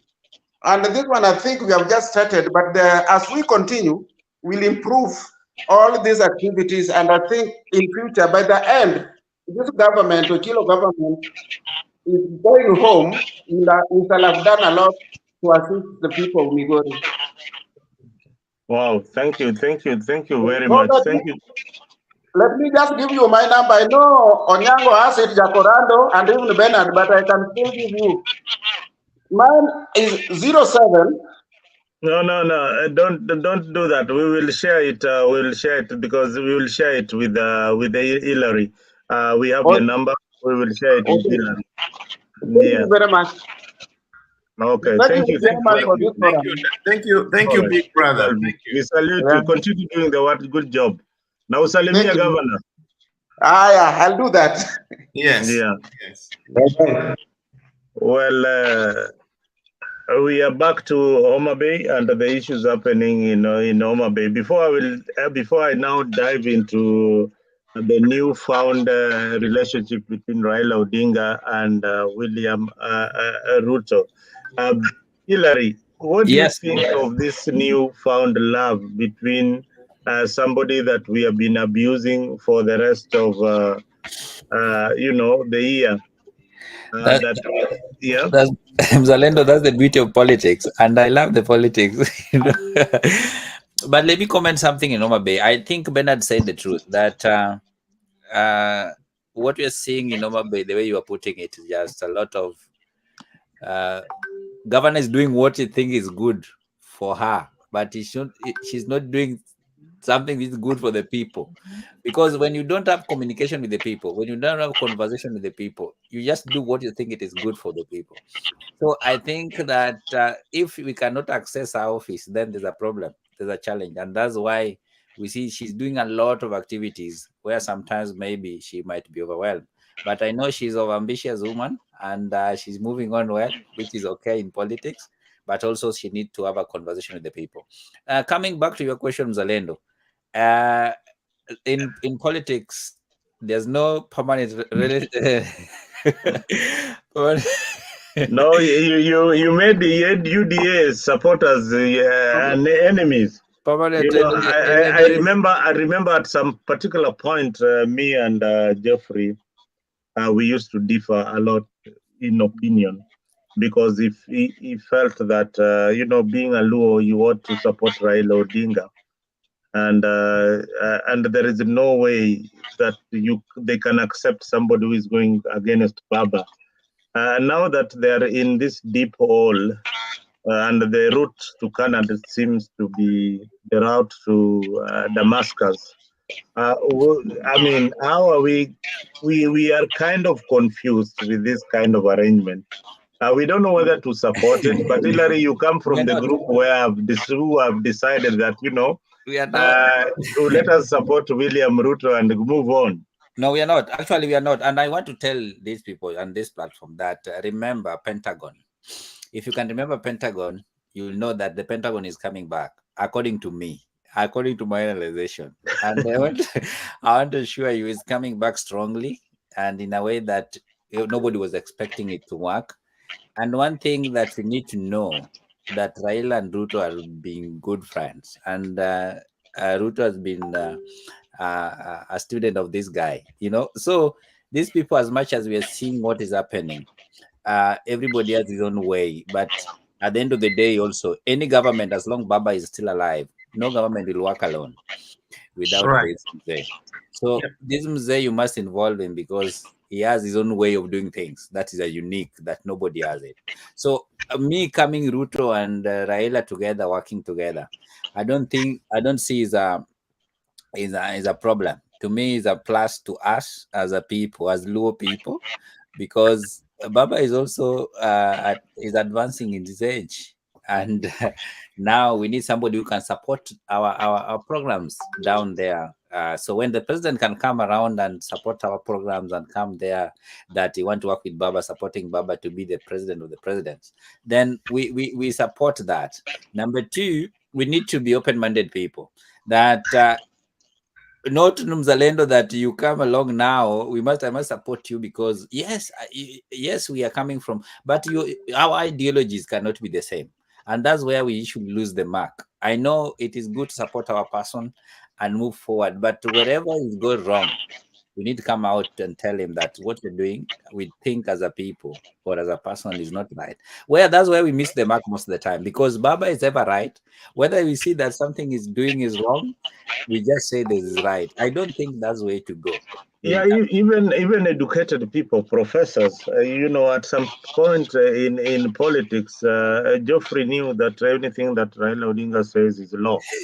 Yeah, and you cannot question that. But I told him, I think I should talk about something because my name keeps coming up. You will be given a chance. You'll be given a chance. At some point, everybody believed that when he says left, it is left. When he says right, it is right. When he says we jump, we jump. Now we are moving to the AU, and for me, I feel a bit of betrayal to the people who believed in Baba's cause, and they are just trying to find a soft landing like Hillary. A soft spot that it has happened. What do we do? No, as Geoffrey, you're coming in, I want to tell Mzalendo, if you look Baba's age, I think this is the good thing that can happen to his life than anything else. And it's amazing that he can be advisors of all the heads of states or all the other countries. That is an amazing thing, because at his age, I think he needs to retire to the Kenyan politics now, to myself, because the Kenyan politics needs an energetic person. He needs to be a more advisor now than being now is running around. He's now 82, 83, I don't know, 84. He celebrated 79. I said, this guy need to just be at home. We're going there, he's at his home to ask for advice. But Yeah. due to the dynamics of the politics around, people are still that he still have value. And that's why getting this seat to me is a plus to him and also a plus to our community, whereby now we can have a conversation with him as a country and as a people, as most as Luo Nation, to discuss the issues that how can we move forward, how can we do things. So to me, it's a plus. As much as people may see it is betrayal, it's not betrayal. He tried 6 times to be a president. It's not working. I tend to have a different opinion. And not that I play homage to Raila, but I know him personally. I also know Ruto personally, and I just want to disclose that I'm not looking for favors from either of them. Okay, I do believe in someone who really has the best interest of everyone in Kenya, including myself and my family. Right now, Joe Biden is older than Raila. Is my president in the U.S. His opponent is going to be Trump. Trump is older than Raila, and Trump is going to run. So I don't want to use age as a factor of bringing anyone down. Otherwise, we fail on transforming ourselves. The second one is that Kenyatta took the presidency at a very advanced age. Kenyatta left Kenya at a very good economic status. Moi came in as a very young vice president, and Moi ran the country down as young as he was. So again, if we do bring age, we see the way Kenyatta was having more wisdom in making sure that Kenyan economy remains sustainable. And then a young man comes in, rampant corruption, running state resources down for the purpose of that. Now, Kibaki came in at a very advanced age. Kibaki really performed well, brought the country from its knees to where we are today. A lot of infrastructural changes. And then the second term with Raila as prime minister, they did even now the best, right? Because now they were in the same government opposing each other and making sure that they outshine each other. But who gained is the common man that gained. Then now, Uhuru as a young person came in, ran the country again down to debt. You see? And then Uhuru tried to salvage by running to the opposition to salvage what is left. Then his ambitious deputy president, Ruto, came in and fought him. And then Ruto came in at even fairly young age. And the first thing he did in his first year is to completely run the economy down, whereby people cannot even afford food right now. So we are not going to talk about age. We are not going to be here to pay homage or to find some kind of favoritism for him to be happy. He is the president. He's being paid by Kenyan people. He has to perform, whether he likes it or not, whether I like him or I don't like him. He wanted the job, he must perform. Raila is always up to the task. He's doing the best as the opposition leader. I think he's brought Ruto to his knees. Contrary to what Ruto expected, Raila has made him to really make sure that is struggling to fulfill his failed promises. So why am I supporting Raila? He's more of an effective opposition leader than Ruto being an effective president. So I'm not supporting Raila because he's a Luo. And I'm not really a Luo myself. Okay? If you look at my lineage, it's completely different. But I support him because he's an effective fighter. He fights for whatever he believes on. Whether he's doing it the right way or wrong, I don't know. But one thing I know is that people listen to him and people can actually be influenced by him. What I want Ruto to do is to use his wisdom and use his youthfulness as a president, as someone who has seen it all, because Ruto has never had a civilian job. He left the university, went straight into politics. He does not know how to survive on the streets. He's not a hustler. Then he became a minister at a young age. Then he became youth for Kanu, whatever, all those things. So he has never really hustled like Bernard has looked for jobs, turned down, tried this course, turned down. Nick flying to America, that at least I came here at a young age. Okay? Ruto has been in politics from university until today. He does not understand what real Kenyans go through. But hey, let's accept he's the president. And when he's the president, he should not play with the life of people. He is expected to provide presidential service to the people. That's why he's being paid salary. He's not being paid salary to fly in choppers or to be commander in chief or whatever, those things that they're looking for. He's actually being paid. So someone in Kenya who has been going without food has food at the end of the day. Okay. Number two, the youth. Whether they voted for him or didn't vote for him, it is his work as president to ensure that the youth has a future. Okay, not just startups that for show-offs and then take photo ops and then think that now he's doing something. I'm talking about sustainability. Is he doing something to avoid this kind of criminalization going on because of hopelessness? Okay, and then the drug addiction and then the mental health issue. Okay, these people, if we don't help these young people, they're going to start killing them on the streets. Okay, we have seen in other countries where the hopeless people, they go crazy. Number three, if Ruto wants to be a president again, he should not focus on his 2027. He didn't fulfill last year's promises. He's not fulfilling this year's promises. And therefore, he needs to focus on fulfilling, first of all, his promises and let people decide. It's not about knowing and crafting a way of getting to win a presidential election. It is about legacy. It's about legacy. I don't think he's fighting for his legacy. Okay, Raila's AU.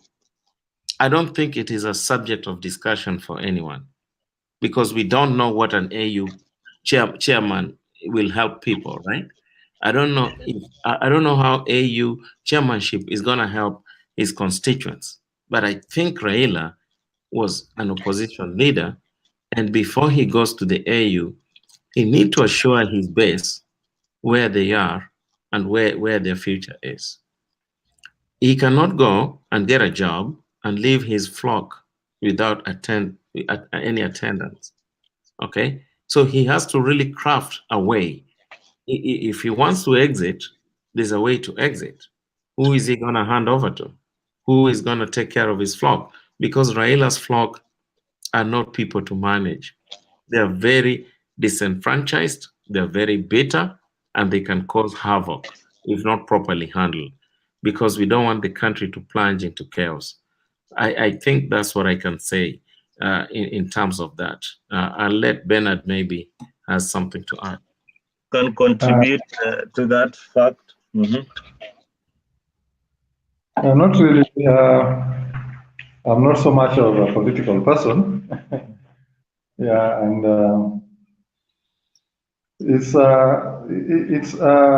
I think it's a personal decision for him to get maybe something to do.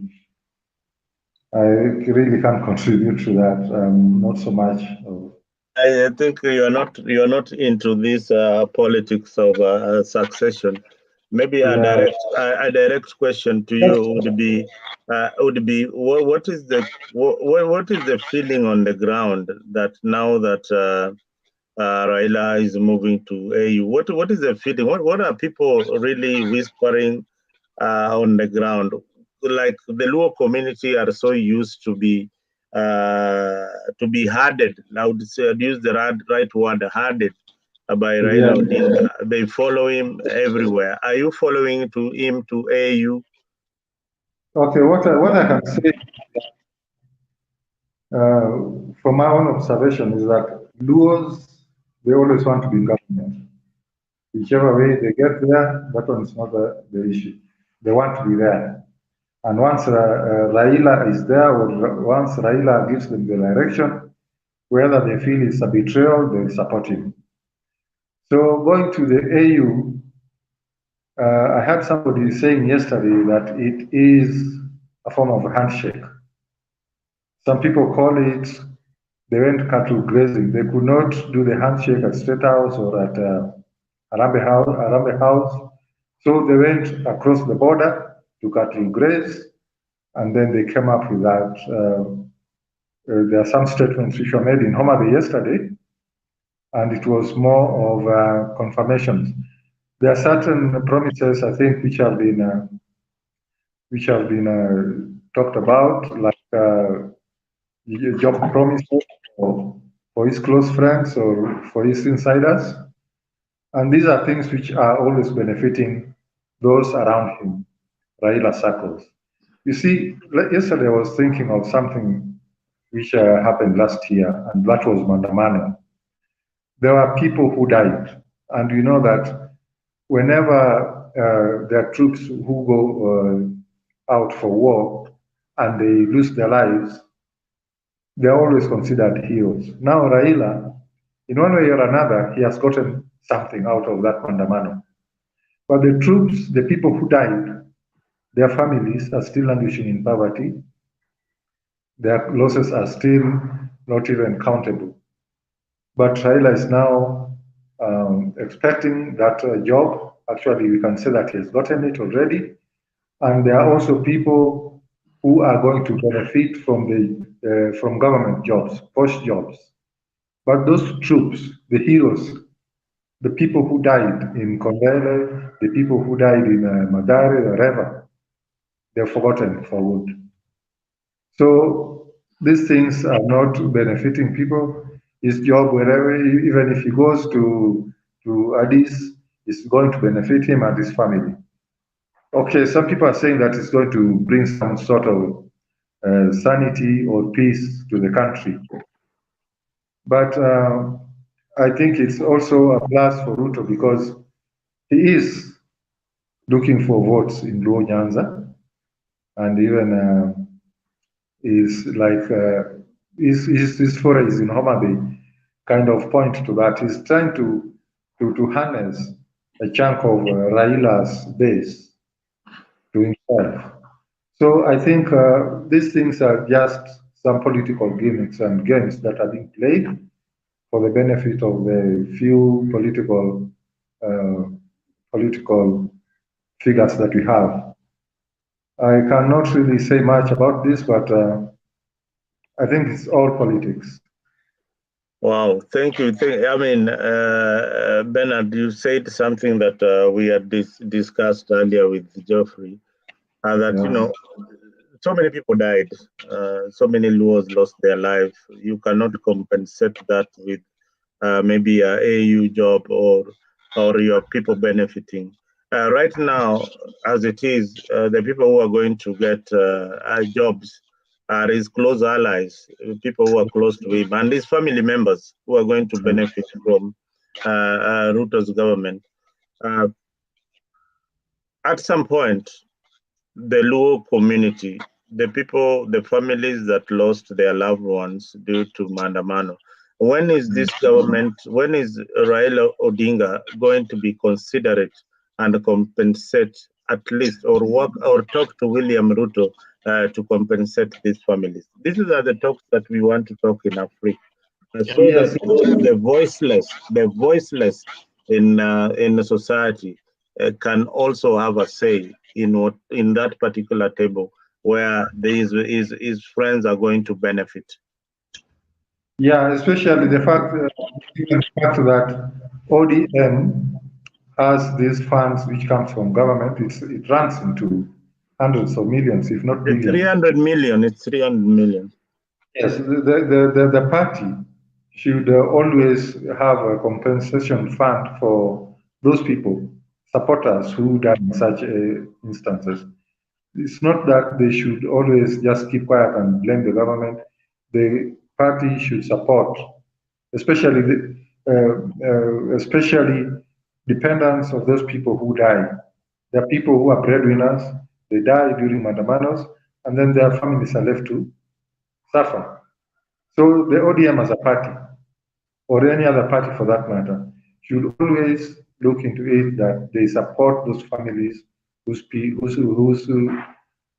members die due to mandamano or due to protests, which are called by their leaders, and in this case, ODM. That one should happen because we should consider them as heroes. They've been sent to battle, they go there, they die. You see, heroes, battle, I mean, soldiers, when they go die, like in whatever, Somalia, or even wherever they go for war, they come back, their caskets are wrapped in the national flag. So ODM should take that and also honor their people who die, and maybe help in educating their children and supporting the families. All right, Geoffrey, I mean, you've been very passionate about these families who lost their lives, and this quest for the presidency, and now that the road is to Canaan is elusive, we as a community have lost so many people.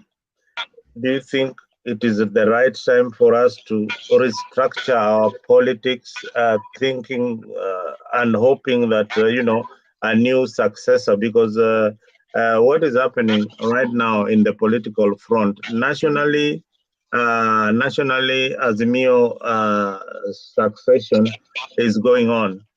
I want you to talk a bit about this succession between and the transition that will happen in Azimio. And are the Luo community ready to support one Kalonzo Musyoka? Yeah, I agree with Bernard that there must be compensation for the victims, right? But I think the first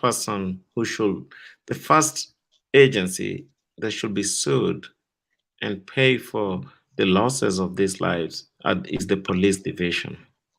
I think the OCPD, the officer commanding police division for that station, ought to be the first person to be liable to pay for the loss of lives, because police is utumishi kwa wote, right? Service to all, is not killing for some. Okay, so I think the first thing is to make sure that the police is responsible for paying for the compensation, just like in America, in the case of black police brutality. The police division of that department pays dearly for the loss of any lives related to brutality. That's the first thing.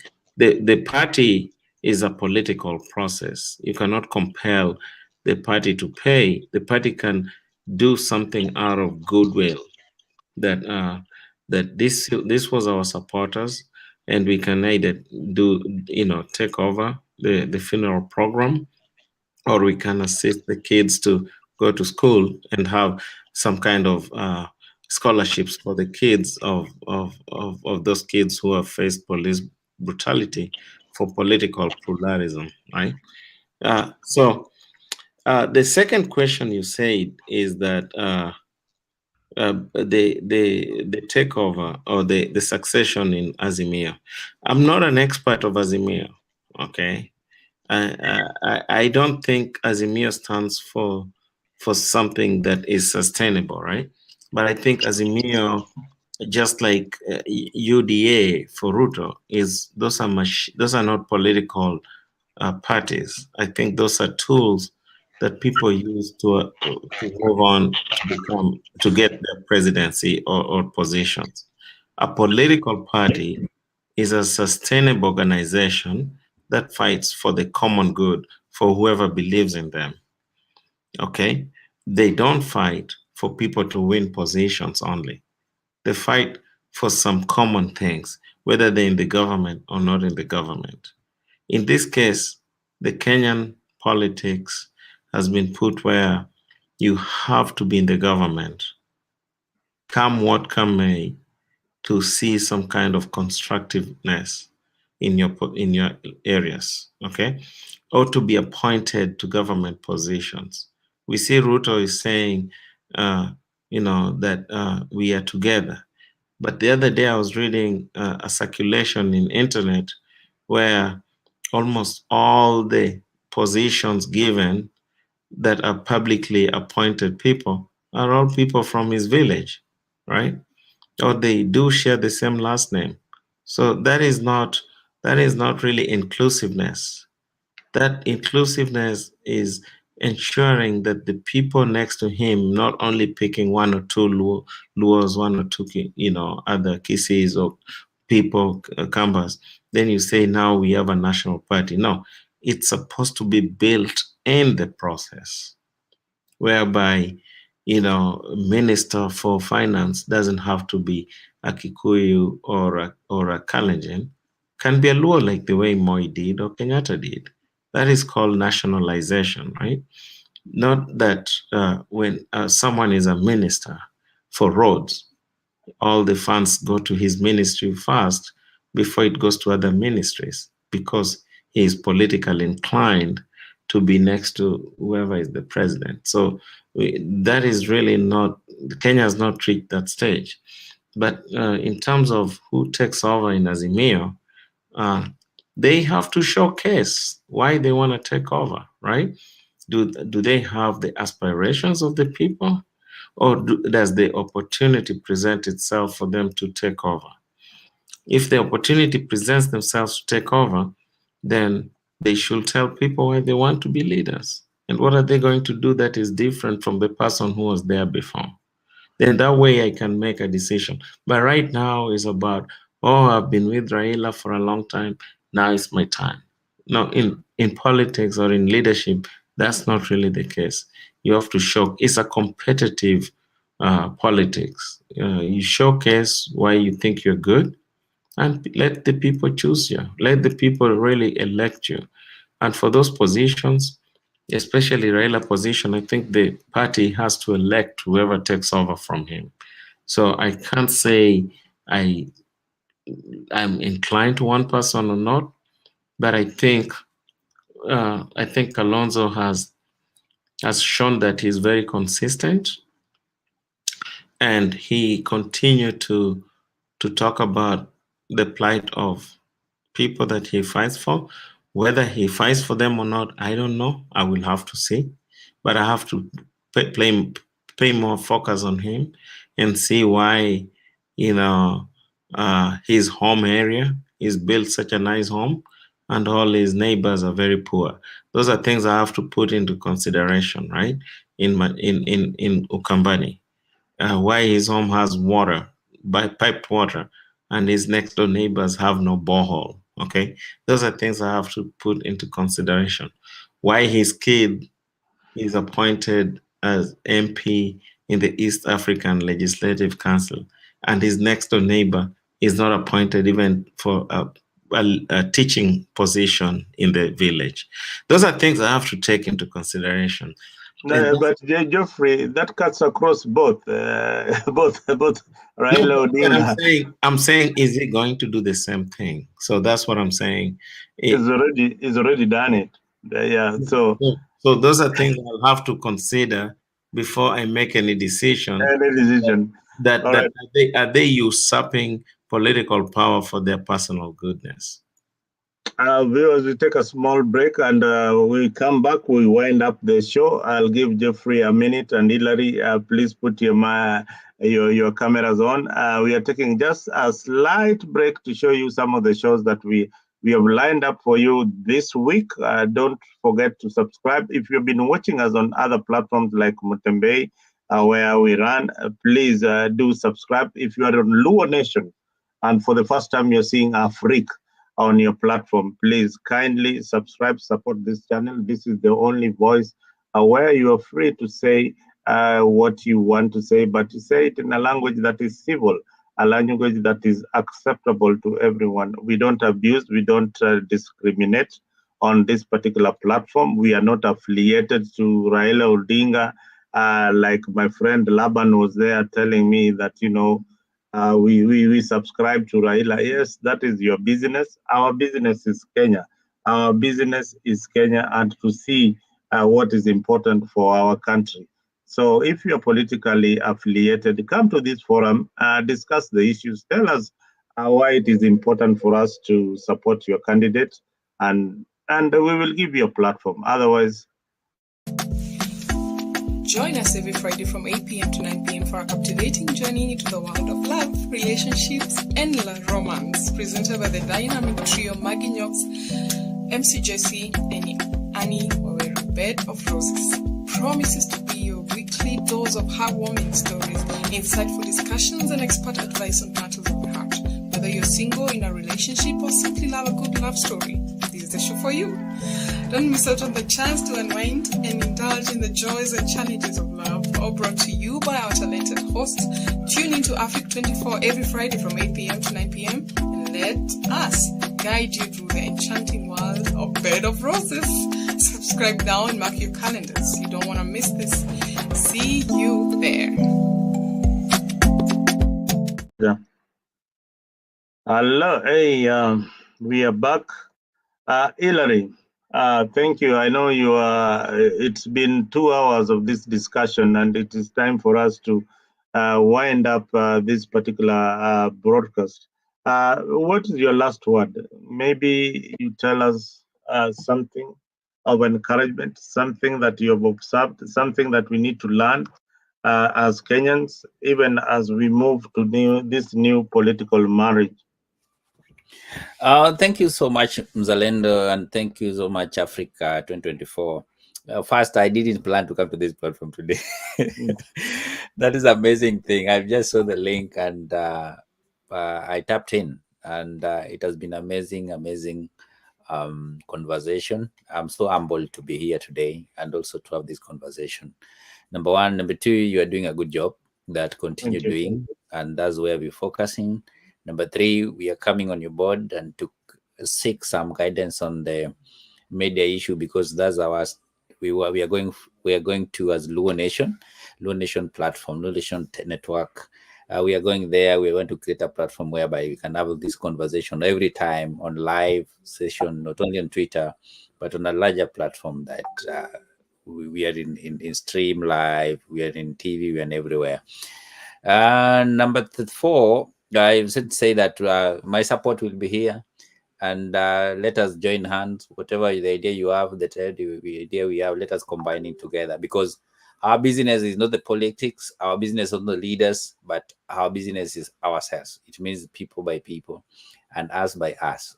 I need my sister, I need my cousin, I need my people in the village to have this information and to get this what we're talking about and how they can be participating in the things that we're doing. So we are also not affiliated to anybody as much as the Luo Nation networking.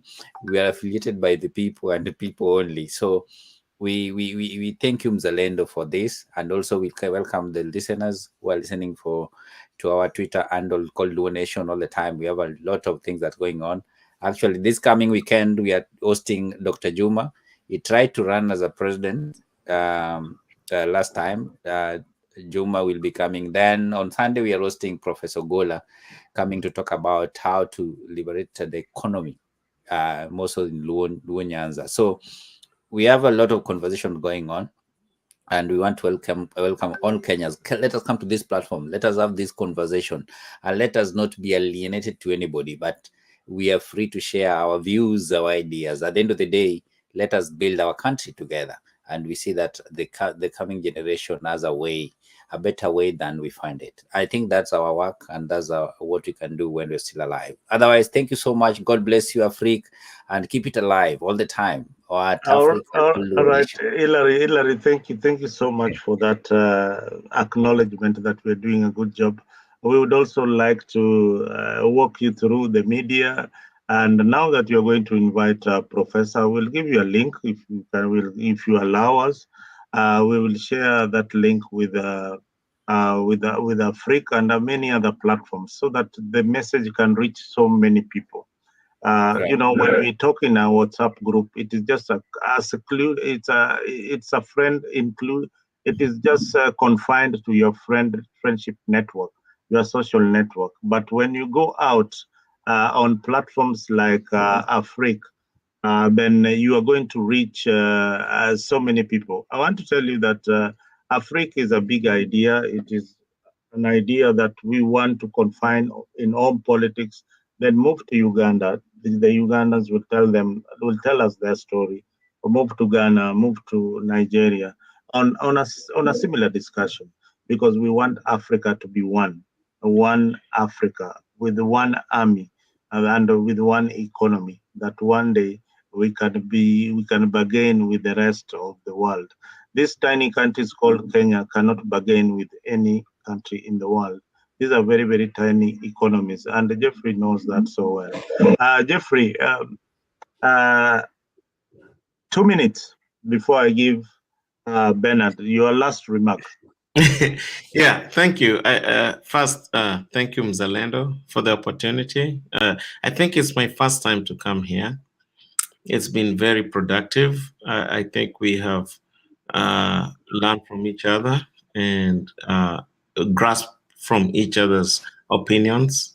The whole idea is that we must understand that we have different opinions, but how do we merge them for the success of whatever we want for our people or our places, right?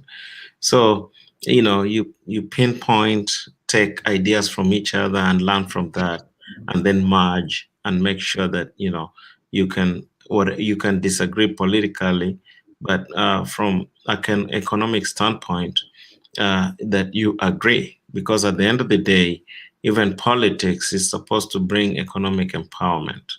Okay, if we're going to keep talking and only few people move ahead and some people lag behind economically, then we're just going to be occupying a space that really does not benefit the common good.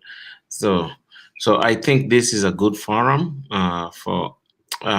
it's a baby step for starting, and also a good forum to inculcate new ideas and troubleshoot what has failed, and talk about or explore other ideas that nobody wants to give a space for. And then whoever is listening, if the politicians, for example, Elvis is a senior politician from Migori, the ideas he has taken here, I'm sure, is really open his mindset as well. And that applies to anyone else. Maybe Homer Bay is going on. If they're listening to this, they can use this to kind of tweak the investment conference to focus more on investment opportunities rather than showcasing just political show. Okay. At the end of the day, we want to do something that really change the life of someone like us back in the days. Okay. That they know that we went ahead, but we didn't let them suffer. We learned a lot from where we are, and we brought those ideas so that they can be transformed. Okay. Otherwise, we are not going to have a population ahead. If we look at the level of hopelessness going on, no jobs, no income, no hope, no families, and no life.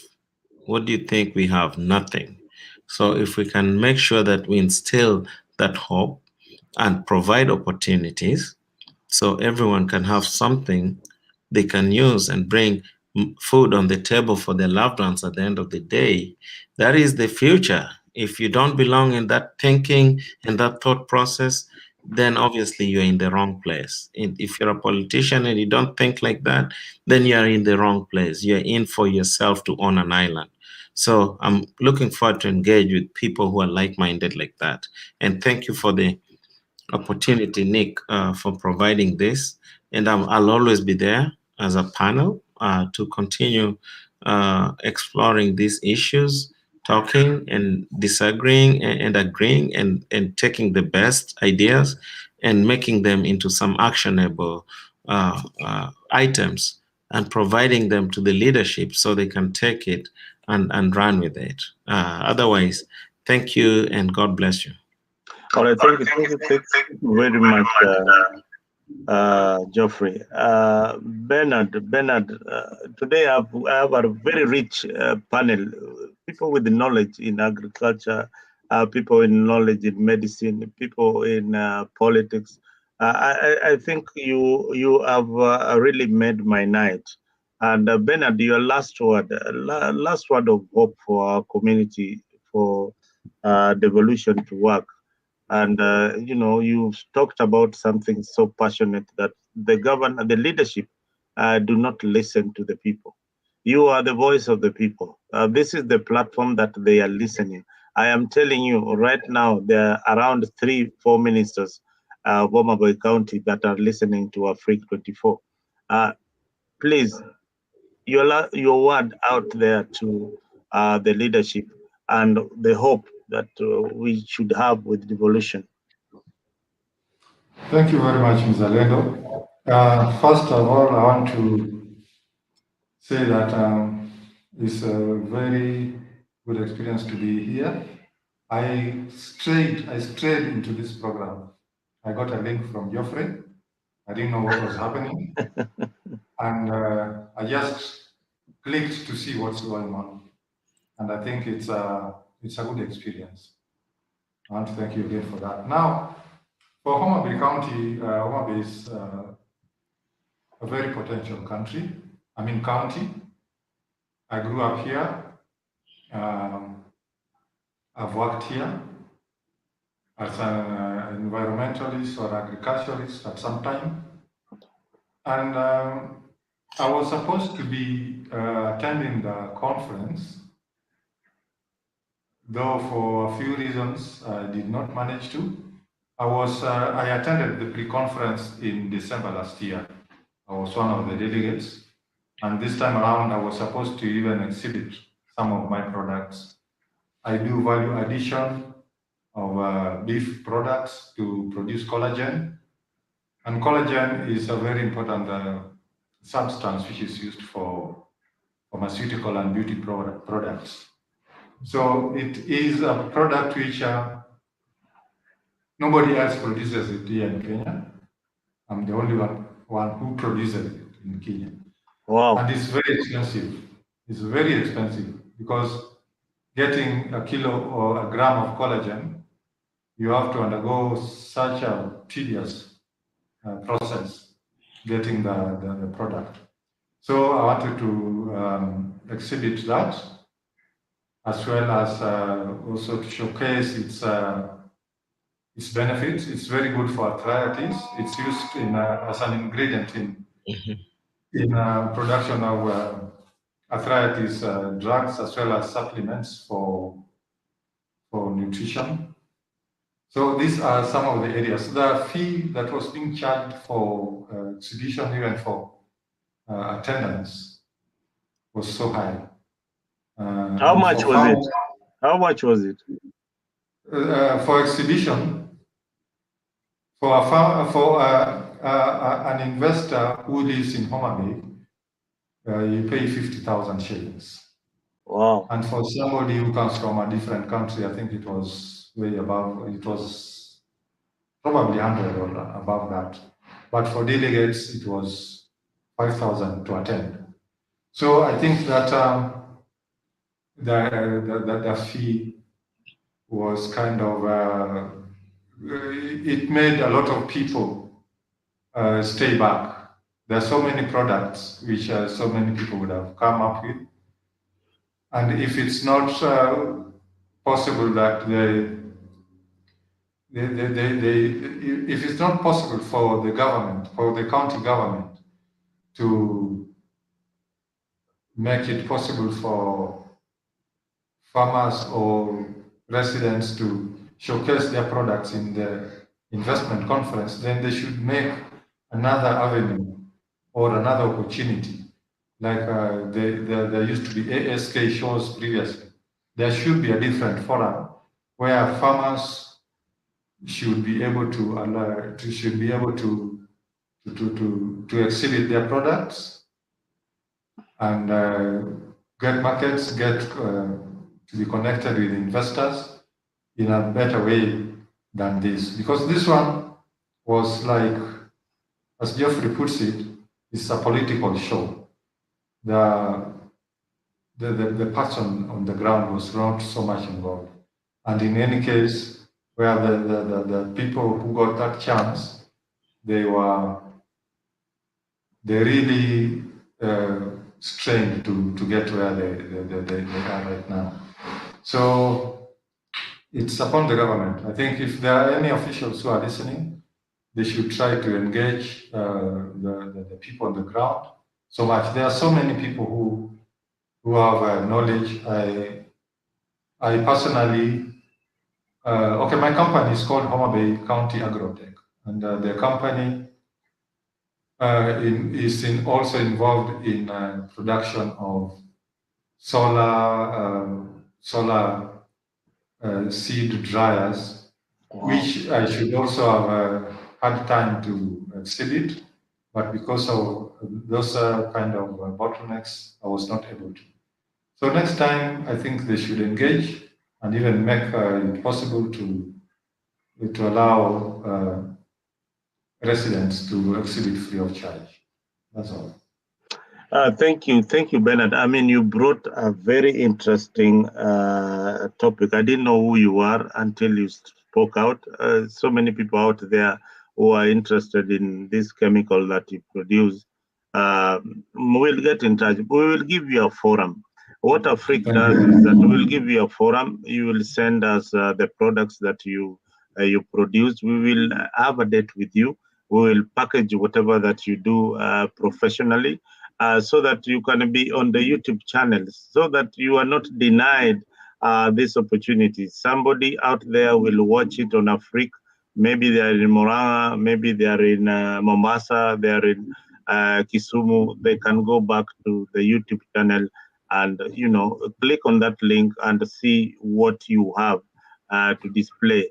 This is a kind of I feel it is a betrayal, especially for people who voted in Madam Gladys Wanga. The people should be given an opportunity. You could have had the opportunity to display your company and the products that you have, but can you imagine a young man with the talent and with an innovative idea? I cannot even come across. Maybe they don't even have a bus fare to come from their village to that particular venue. But this is somebody innovative. Like I saw in Malawi, a young man who is using, I don't know whether he's using water or something to give electricity to the village. This is something that has never been seen before. It is a unique idea that he's the only one who knows it. And he has patented his idea such that people don't know exactly what he's using. So kind of people, and they are out there. They are in Homa Bay. They are in so many places. So we want the Homa Bay government to know that there are people out there who would have loved to be in that exhibition, but your fees were too high, and it was not encouraging for the local investors, but it was more of a political show. Viewers, thank you guys who have been on the comment section. I could see Goodyear. Goodyear, thank you for keeping it Afrique. Laban Misiani, asante sana you for being part of Afrique. Please subscribe. Next time we'll give you the figures and the amount of money the victims of Kiamba and the land where they were compensated by government. Asanteni sana. And you tell your friends about Afrique. Make sure they subscribe. I believe we have got a lot of information which you would want to share. This show is on a daily basis, and we tackle many other political issues. I'm not your regular host. I am not even a host. I'm a panelist like you. But today I was standing in for someone. I hope I did a good job, or I was just there trying to hang on. Thank you very much, viewers. Asanteni sana. Thank you very much.